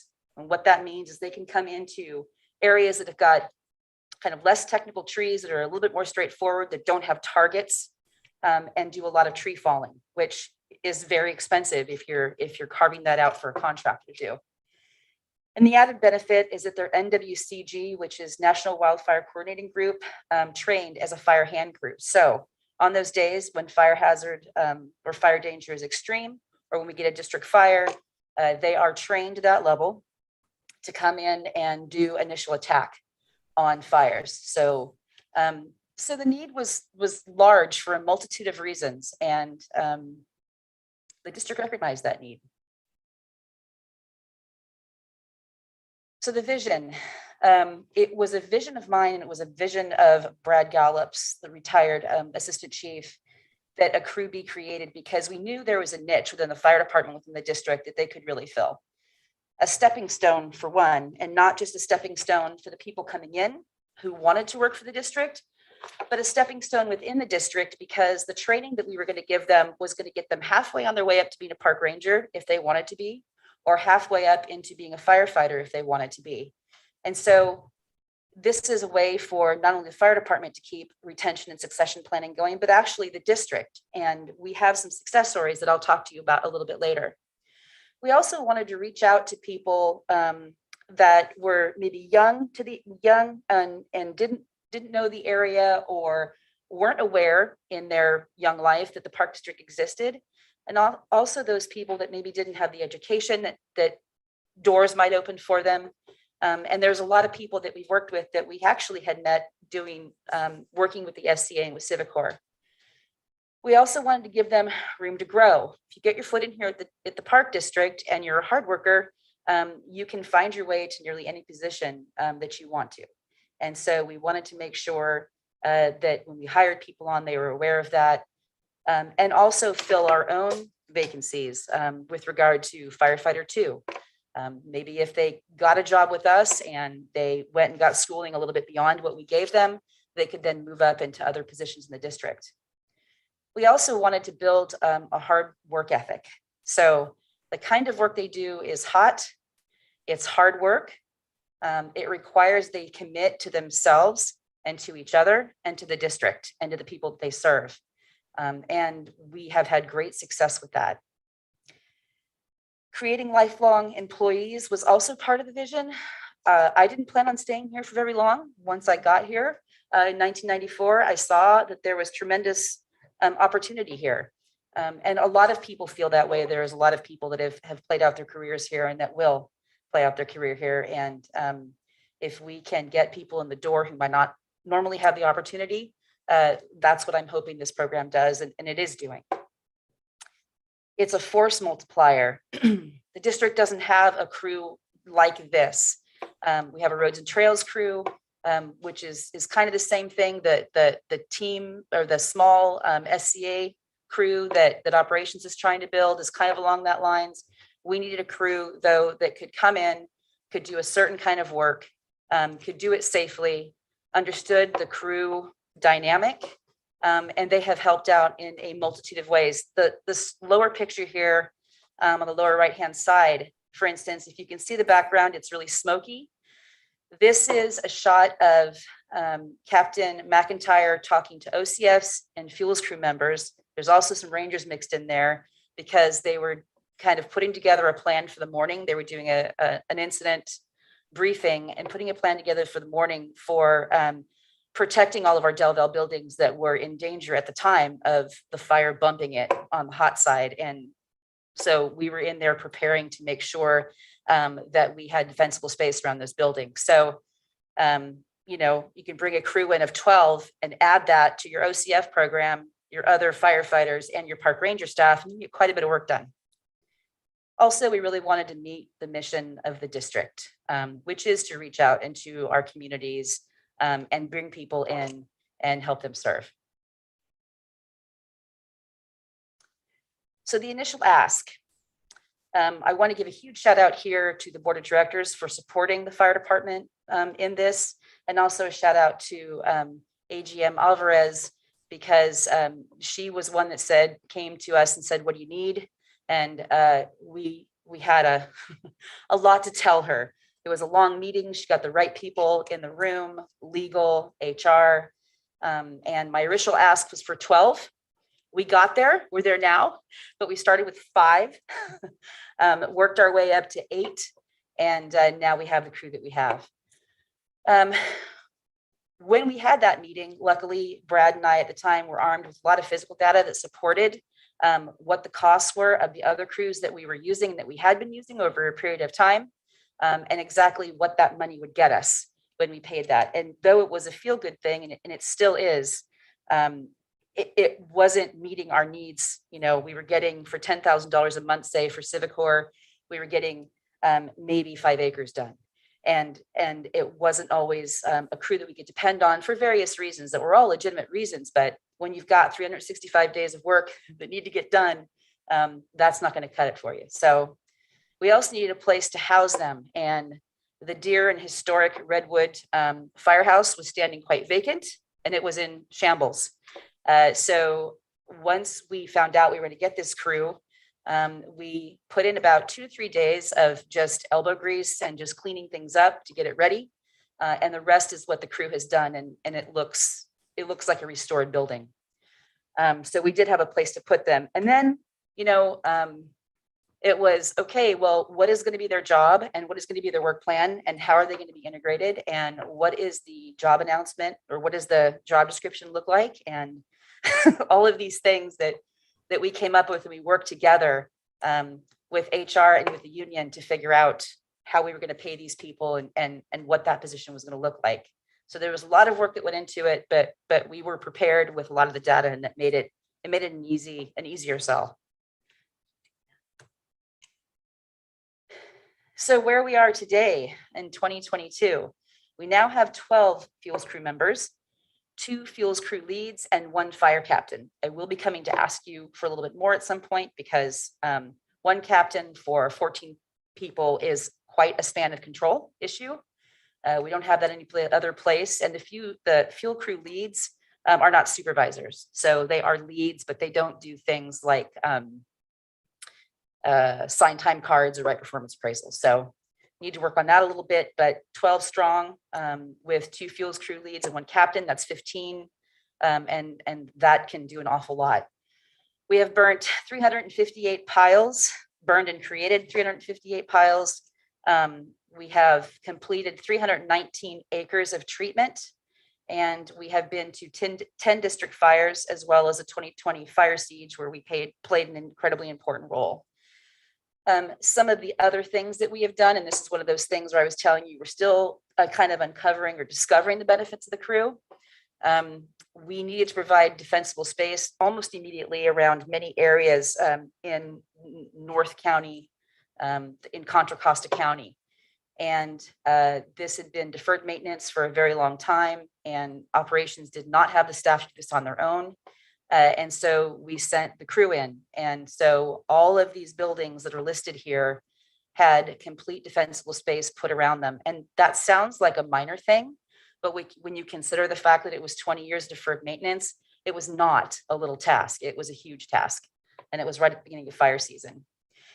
I wish the picture was a little better of quality. Maybe it is on your computer, but if you look at the picture on the left-hand side, and if you look at that little person standing in there, look at the walls of vegetation on either side. It's about 15 feet above that person's head. That's the trough. That's what they can do when they're directed. And this was in an effort to help out a contractor for them to make access to a particular area. There was no road, there was no trail, there was no nothing. And so we had to create a swath, and that's what they did. So incredible amount of work, incredibly hard workers. Successes. This is my favorite part. So in the 3 recruitments that we've done, because we have had several people move on, most of them have gone up in the district, or 2 of them have gone up in the district. 1 has gone on to the Hot Shots, the Stanislaus Hot Shots, which we're very proud of and we monitor on a regular basis. And we did have 1 leave the state, but we have had 2 that really wanted to become park rangers. And so both of them have. 1 of them wanted to work at Del Val, which I love Del Val, but not a lot of people want to work there. It's his dream job. Every time that we have run a recruitment, we have gotten a large number of people that were interested. The first one was as high as 400 people that we had to whittle down to 8. We've had 2 academies, another one coming up in August. And because we do have people that have promoted up, we've also created 2 crew lead positions. So that took people out of the ranks and promoted them up. So we're finding that we, every couple of years, really have to do a recruitment that brings more people into the fuel crew member rank. And so succession planning was my next comment or thought on that. One of the things I'm excited about bringing the California Conservation Corps to the Bay Area for is because I believe that could be a feeder to this program. The California Conservation Corps does like kind of work, not to the level, in my opinion, or the quality of our crew, but they don't have full-time work. And so these positions are benefited full-time positions with PERS and retirement, everything. So, and that's the difference. So the California Conservation Corps or the Civic Corps, any of those other programs could be a feeder for our program, and then thus feed the district into operations or into anything they choose to be in the park district. We've had very good, very successful integration with Fire Station 1 crew. We even had one of our field crew members act as a firefighter 2. The OCF crew works very well together with them. That's our on-call fire department.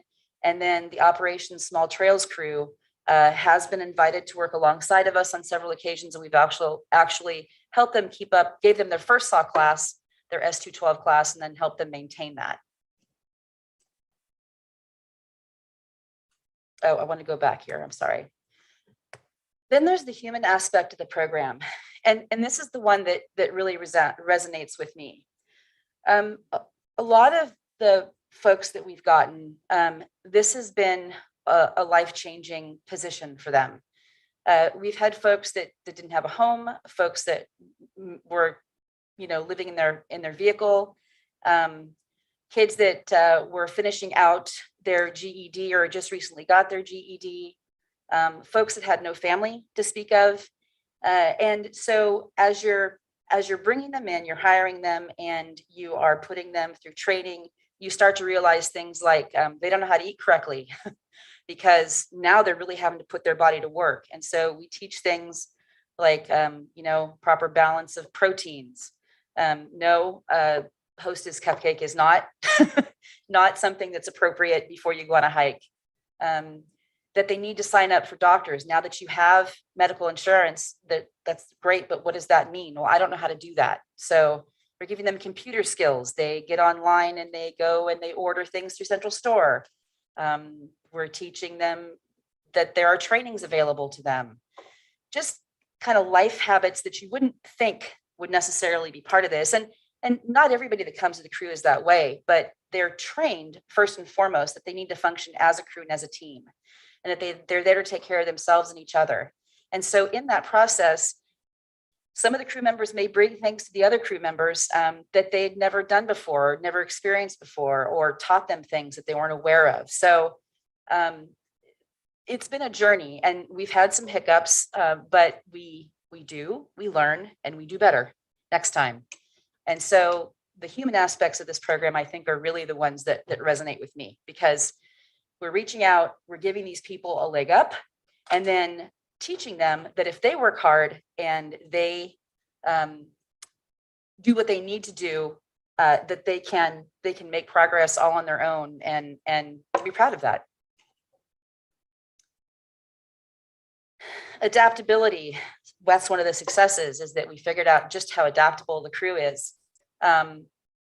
When you enter into a contract with a contractor that's going to come in and do some work for you, there is a timeline, right? And so they are centric on that timeline because they want to make sure all the work gets completed by that time. That's how they get paid. The crew is not that way. They can pivot from one project to another. So it's hard if we say to a contractor, hey, we discovered this little area over here. Is there any way you can add this in? There has to be, amendments to the contract. A bunch of stuff has to happen in order for us to make that pivot. And the crew is very able to do that. It's been an excellent tool for stewardship and management of our parklands, because they are so highly trained, that they work really well. They love knowledge. If you send anybody there to talk to them, a stewardship person, IPM, naturalist, I got 2 of my kids that want to be naturalists. They are just suck it up like a sponge. They can be divided into 2 smaller crews for concurrent projects, which is something we've done. We do have the 2 fuel crew leads, and so they can go in 2 different directions, and depending on the size of the project and what needs to be accomplished. And they've been really helpful at training other small crews in other departments in the district to get some of this work done. So, like I said, we're still discovering all of the ways in which the crew can be used effectively.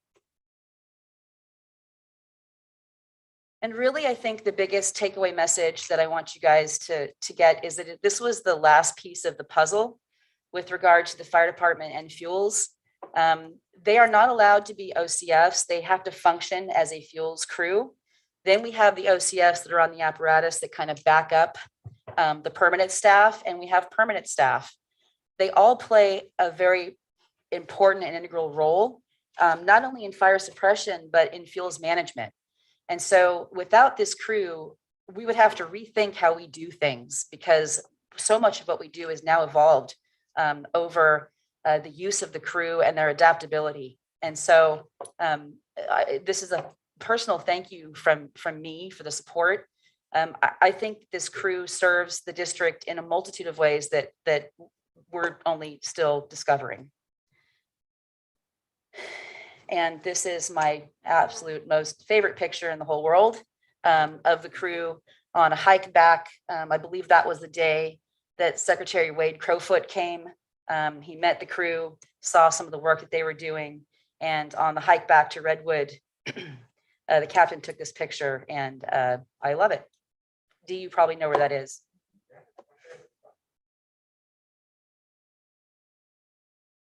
So with that, I'll take any questions anybody has.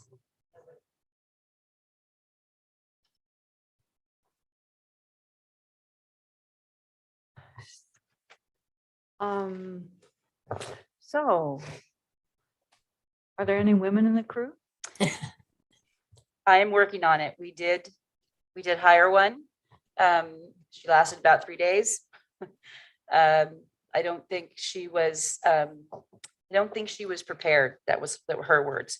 The one thing that I will say in the exit interview with her is that she wanted to tell me repetitively how supported she felt by the other crew members, and how they had done nothing but try to encourage her, stay with her, work with her. And that was unsolicited by me, so it meant even more.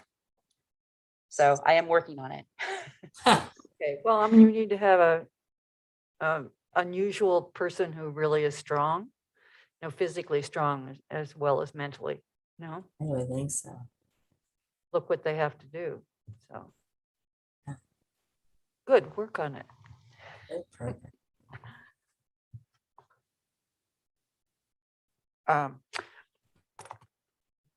Thank you for your report. Very nice, very good.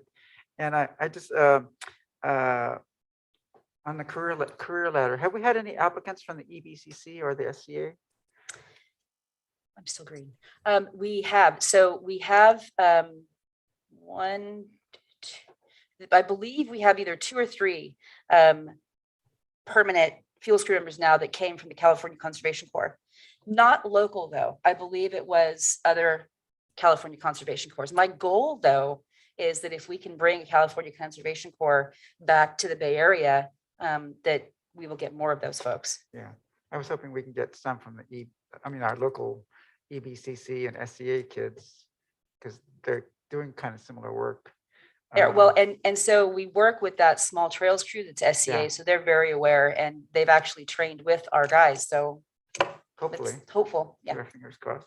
And then I know Senator Glazer was trying to build a camp for the formerly incarcerated that were trained in firefighters. Have we ever reached out to that population? I'm just going to say yes. Okay. Yeah. And we've had success. Oh, good. Great. Thank you.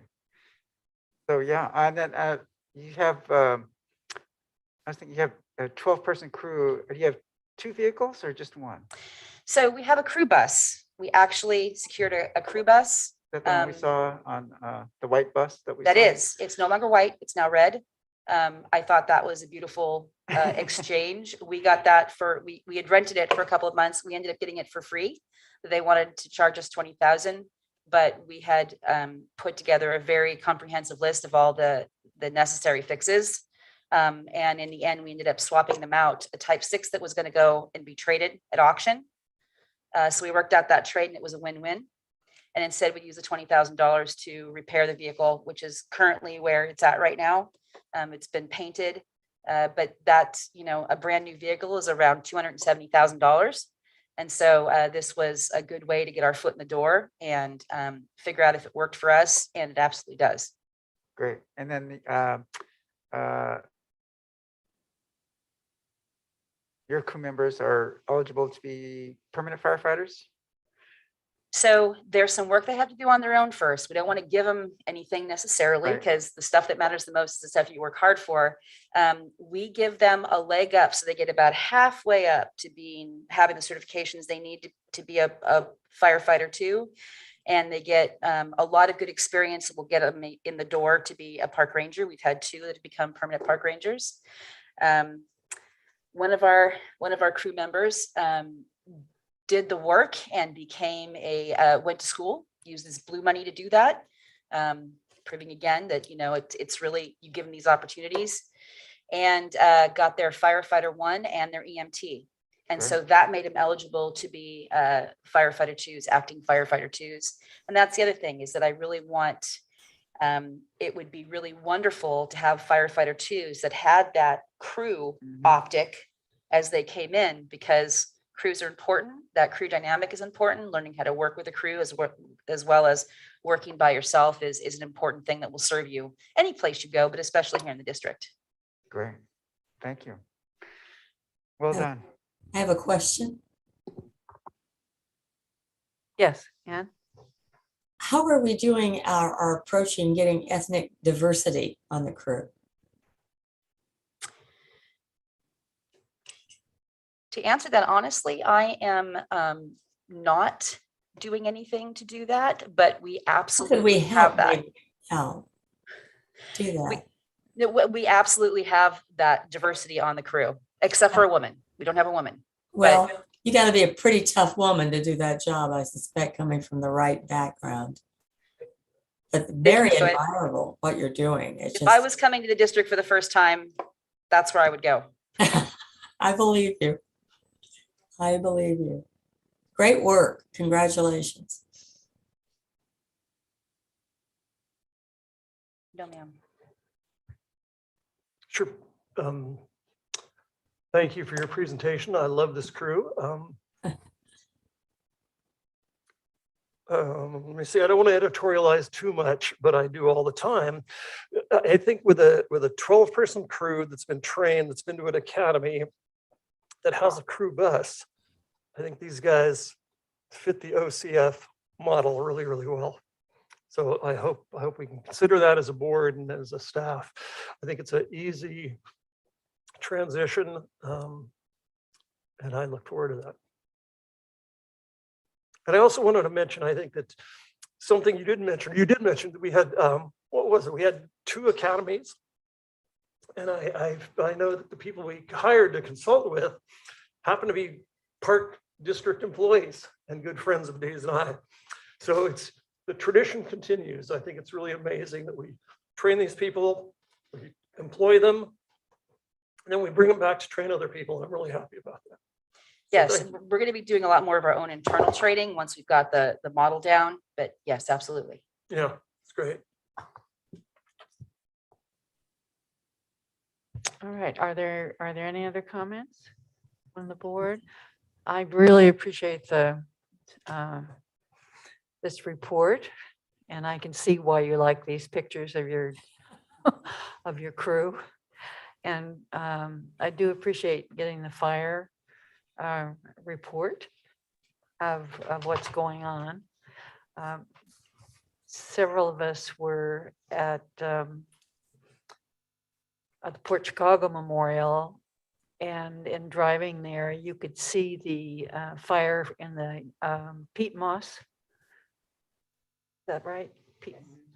And you can see how difficult that is to extinguish. It's quite a presence for East County. It has to be very frustrating for them, that level of smoke. So I appreciate your coming today and talking to us. Thank you very much, Chief. Very impressive, and thank you so very much. DGM Alvarez has a comment. Yes. Yes, thank you, Director Lane. Dr. Ana Alvarez, Deputy General Manager. I just want to say a few notes regarding Eileen's presentation, Chief Tiley's presentation. To answer Director Wieskamp's comment, Chief Tiley is very humble. She doesn't take as much credit as she should, because the reality is, and the fact is, in telling the narrative of the development of the Fuels Crew program, we actually set several new records at the Park District. With the hiring of the very first Fuels Crew, we had about 80 to 90% of diverse, successful candidates that were hired. And in fact, former General Manager Doyle often commented that this was not only a great pathway for our workforce in terms of tapping into communities of color, but also the fact that the recruitment was done very intentionally. There was strategy and thought, not only in being able to accomplish the very large body of work in this area that is so critical, but also addressing multiple needs or several benefits in creating new positions and new jobs. And so the East Bay Regional Park District created a new job, several new jobs here in the East Bay, developing new skills and a new workforce that feeds into other programs, including Cal OES. So Chief Tiley has been approached several times. We're very lucky to have her because she's being actually approached to duplicate this program in other agencies. And she has been a very vocal and a very tenacious advocate to continue growing what came from a concept based on a very dire need. She continued to develop the concept and the program and was a champion in doing a lot with very little resources. From the vehicle to the work location, and just even talking to the families and asking me, Anna, can you please translate with the mom so that she can allow her son to come and work with us? That level of detail and mentorship really goes to great credit to Chief Tiley, because she's growing something tremendous out of need with very little resources that is making great impacts in multiple ways here at the district. So congratulations, Chief Tiley. Sounds great. Good job. Director Lane, we do have one person that'd like to comment on this item, a public comment. All right, public comment. Kelly Abreu, you have 3 minutes, sir. Thank you. So looking at just seconds ago, pulled up, Googled it. Headline: Mass tree death in East Bay Parks raises alarm ahead of fire season. This is like a year ago, but apparently it's something like they're talking around something like 1,000 or 2,000 acres of dead and dying trees in the park system, out of 120,000 acres, so 125. So it's a small percentage, but anyway, this crew did what, 600 acres a year. And I'm just trying to get this thing, the cultural and organizational and dynamic here, the training, the whatever, all these things we just heard about. I don't know anything about that stuff, but it's very important and it's good. But in terms of scalability, it's not going to be that easy, obviously. I always looking at the big picture numbers. The Save the Redwood League got money from the federal government, and they're saying it costs $8,000 an acre to go out and using controlled burns and thinning. And I guess mostly what this crew does could be called thinning more than controlled burns, because I bet you that Lafayette or Orinda or Moraga or Walnut Creek is not going to let you do controlled burns. But anyway, they're talking about $8,000 an acre, and to spend that money, it takes them 5 years to get it fully spent up, to get up to the $8,000 to get that acre fully treated or whatever. So I'm just saying that this thing is not going to be a magic treatment as far as the big picture statewide, because there's a lot of forests out there. There's a lot of dead forests out there outside this district, and it costs a lot of money to control fuels and treat all this problem. And I bet you when you multiply it out, it's probably more than what the government has statewide or country or nationwide to spend. And this is, like many things, that we do in California, it looked great, and at the small scale, everything looks great. I'm not saying you got to disband because it's not completely scalable. And maybe from the point of view of this district, this crew may be a wonderful thing and should be and is just perfect for what the district needs to do. But statewide, I think it's gonna be a huge problem. It's going to be very expensive, and a lot more money is going to be spent than what we have to spend. Thanks. Thank you. Thank you, Kelly. Of course, this crew is only one part of our vegetation management program. Next item is, of course, announcements from closed session. Do we have any announcements? No, there are no announcements from closed session. All right, thank you. Then we turn to board comments, and I would like to invite people to comment at this time. So Elizabeth? Director Nichols Eccles had to leave the meeting.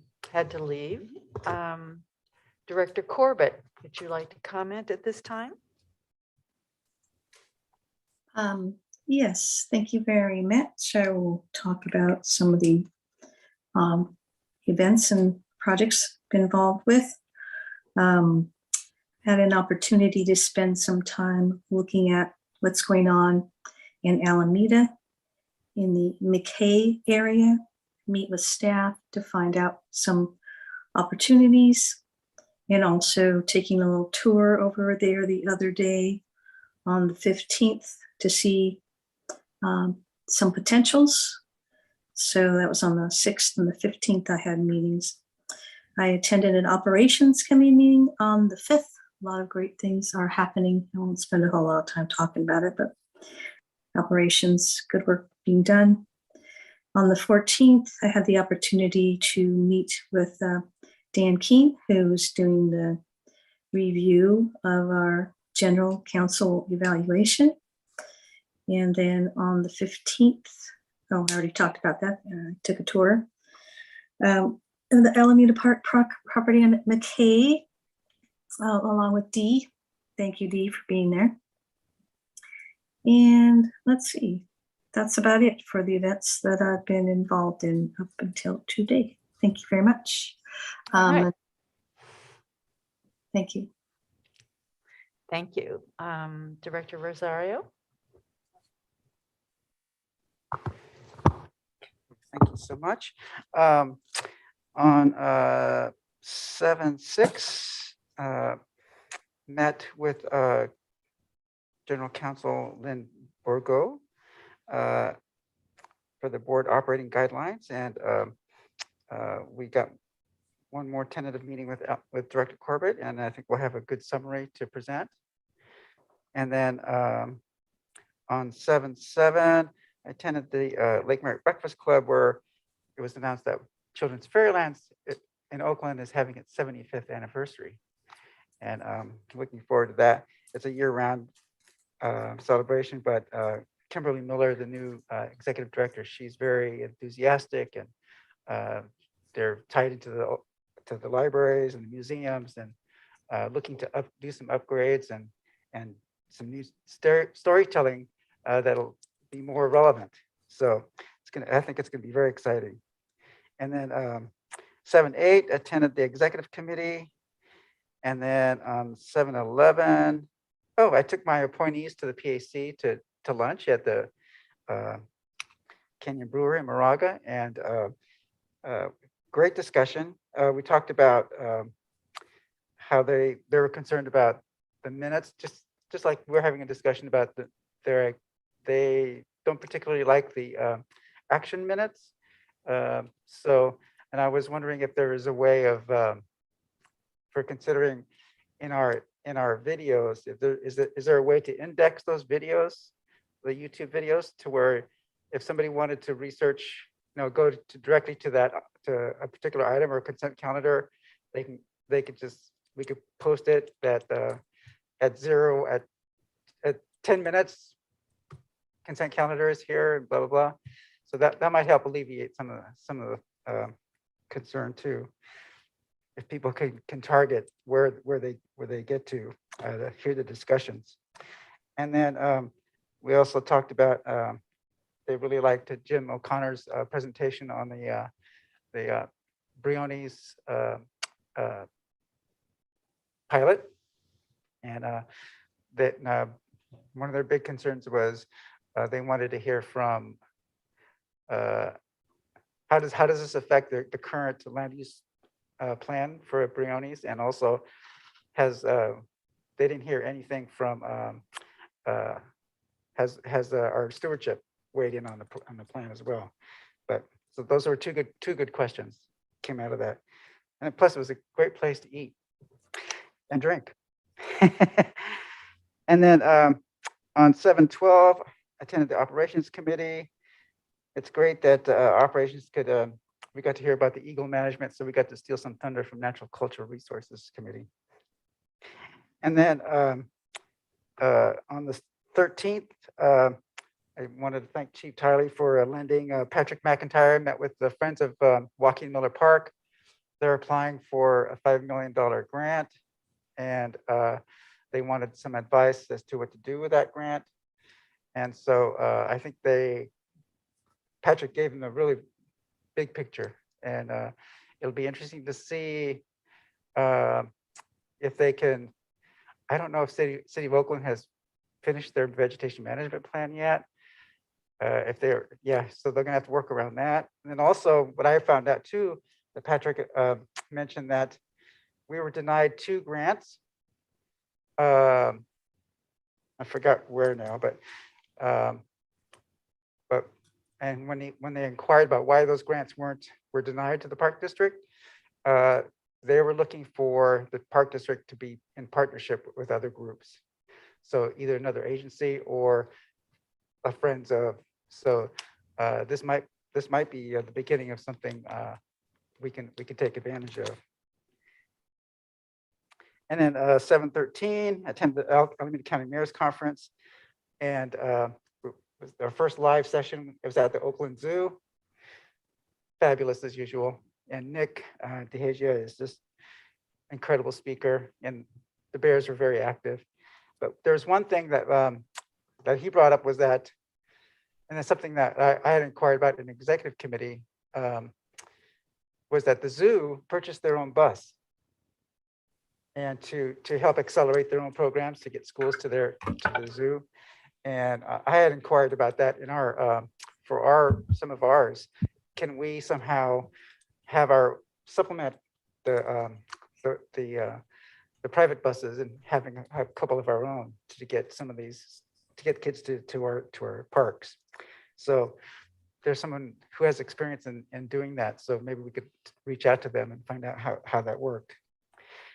And then on 7/13, oh yeah, that was a busy day. 7/13 midnight, I was at Alameda Beach, and we got to see the Grunion Run. And thanks to Susan Ramos and her son Nathan, it was amazing.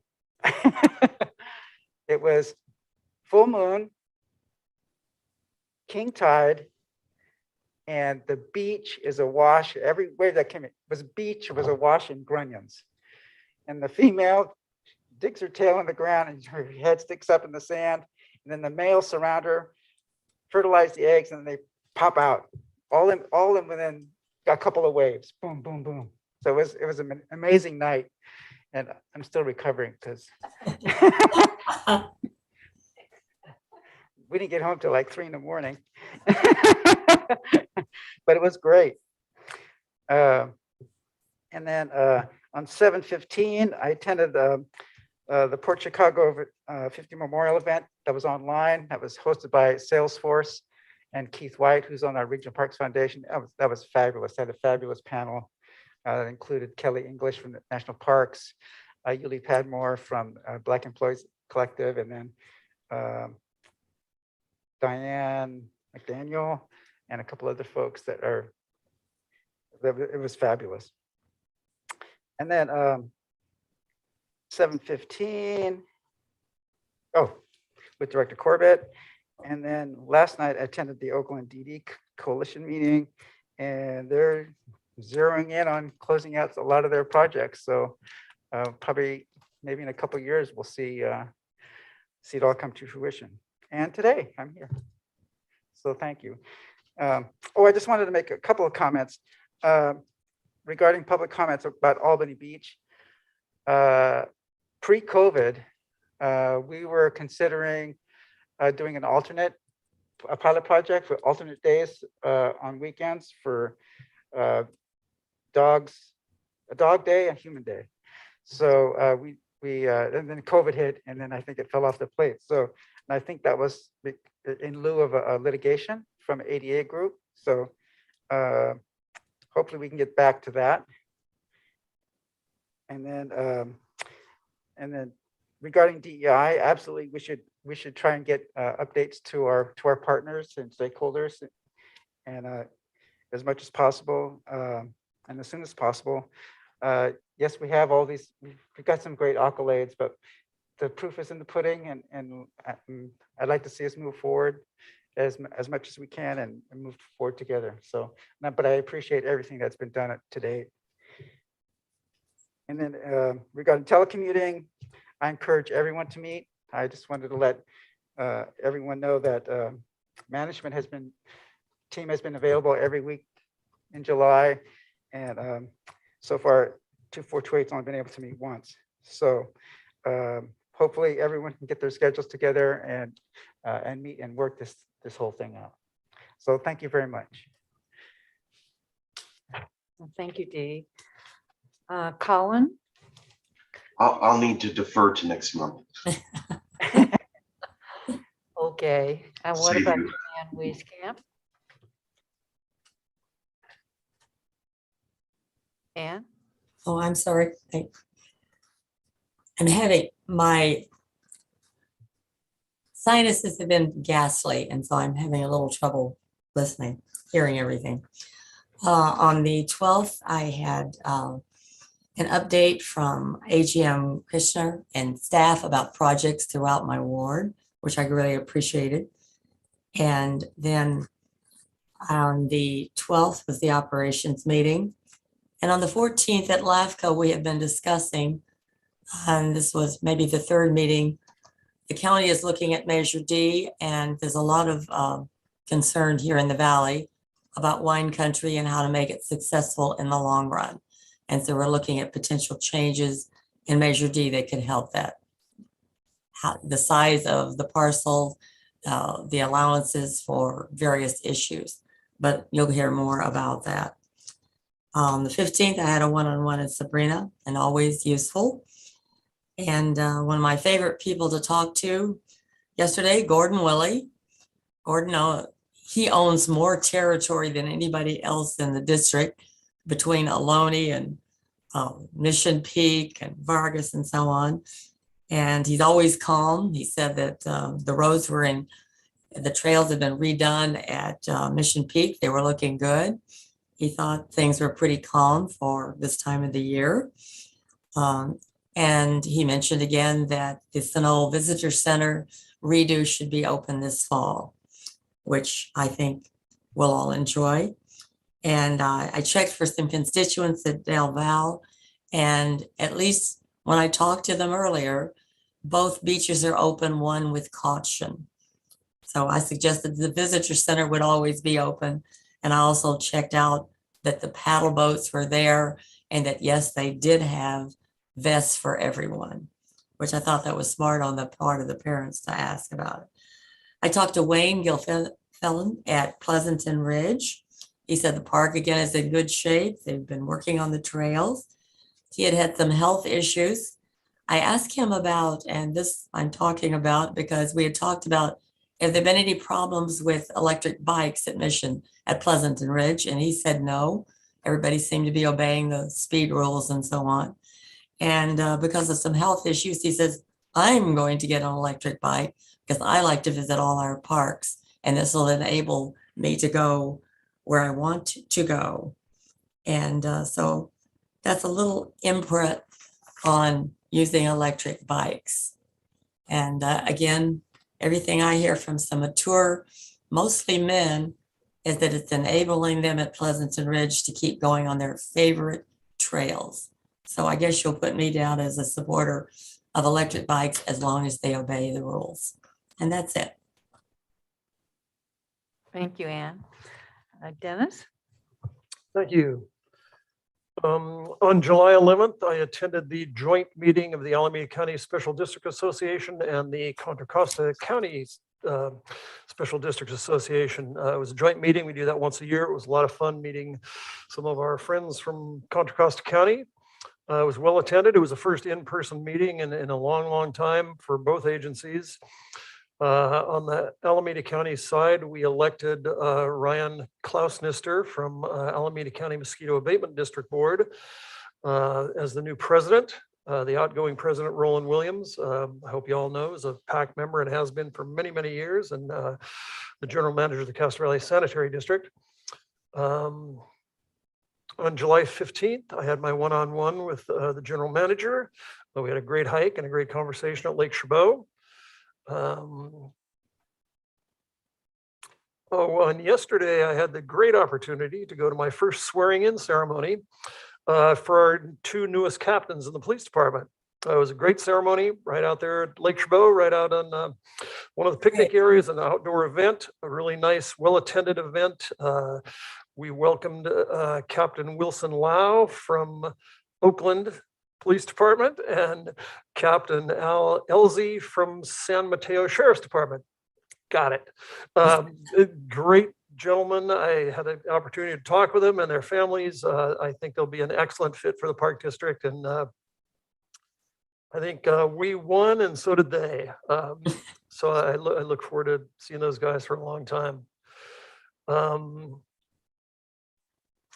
The goats are back at Lake Chabot.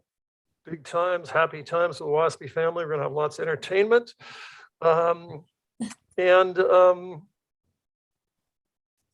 just note I will be missing the August 9th meeting. I apologize, but I'm gonna be out of town. So I'll be gone I'll just miss that October 9th meeting. And along with Director Rosario, I encourage our AFSCME brothers and sisters and management to get together to talk about this telecommute policy, because it's not going to get done unless we talk about it. So I encourage everybody to get together and meet about that.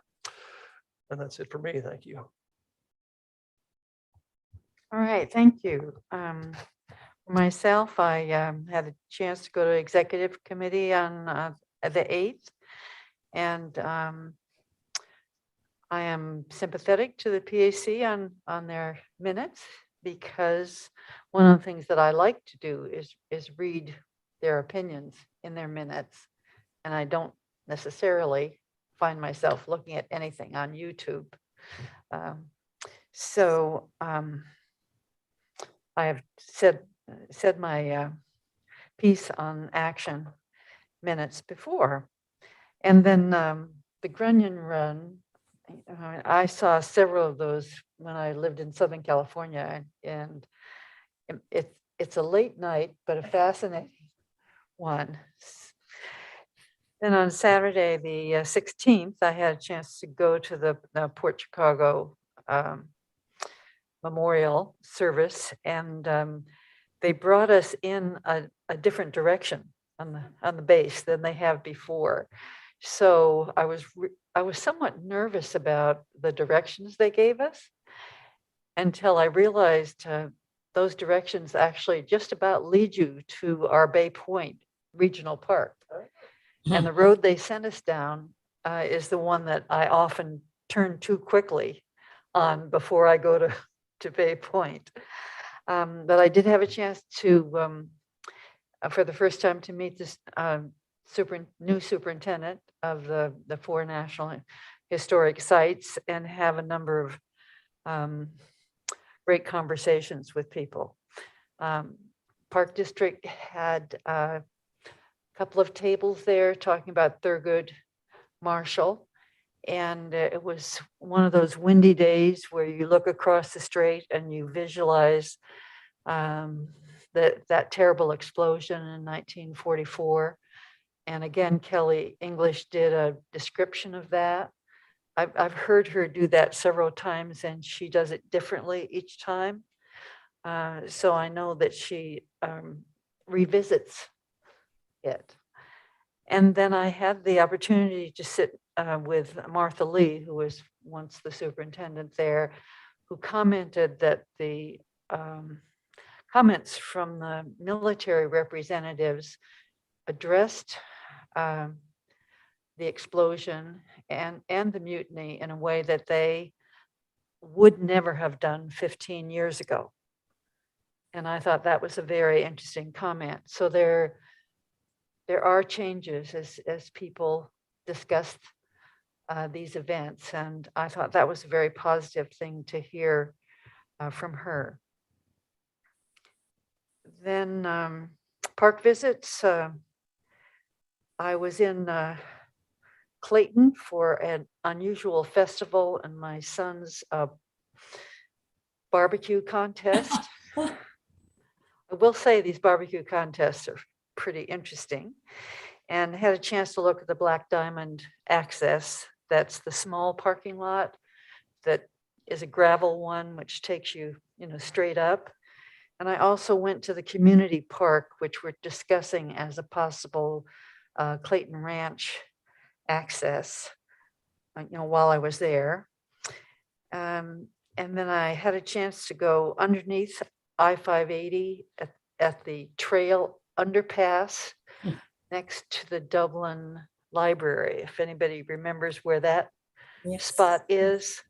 I just took a little, mini hike underneath, and I remembered the work that we went to improve that undercrossing along with a partnership with Dublin and Pleasanton,